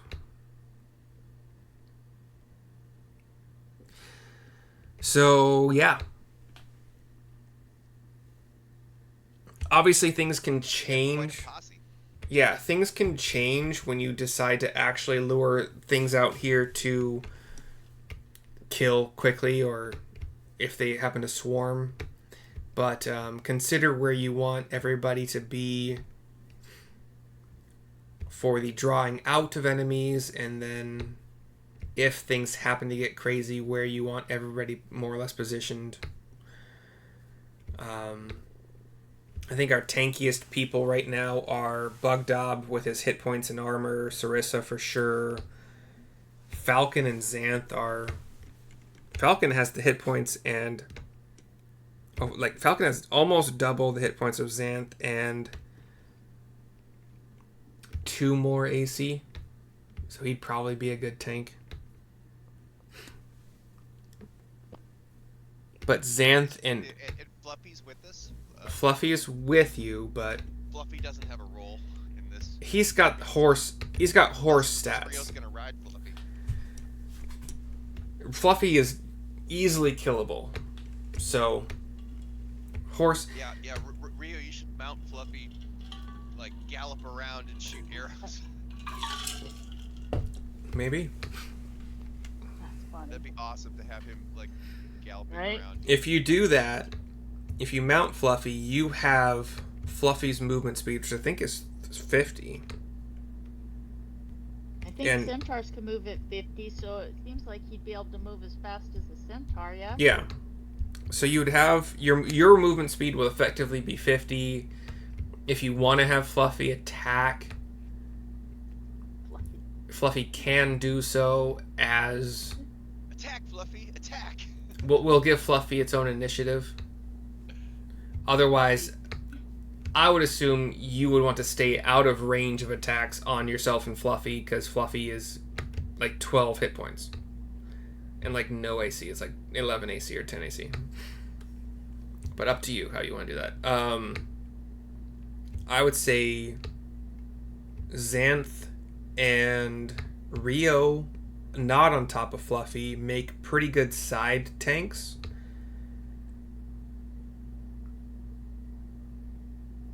But up to you guys how you want to position everybody.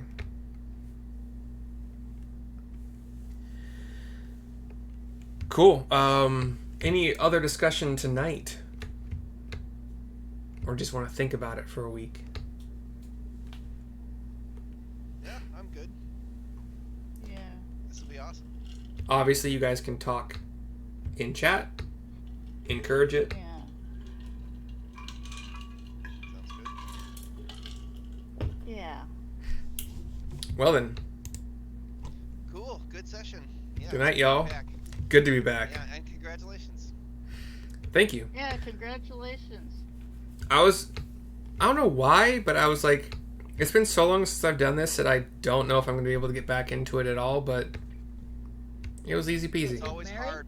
It's always hard when you stop. You lose momentum. It's Yeah. hard to get back into it. It's like you just gotta keep doing it. But it was just like getting right back on a bicycle that I've been riding for, Good. yeah. I enjoyed it. I will see y'all next time. Yeah. Take care, everybody. See you later. Okay. Bye.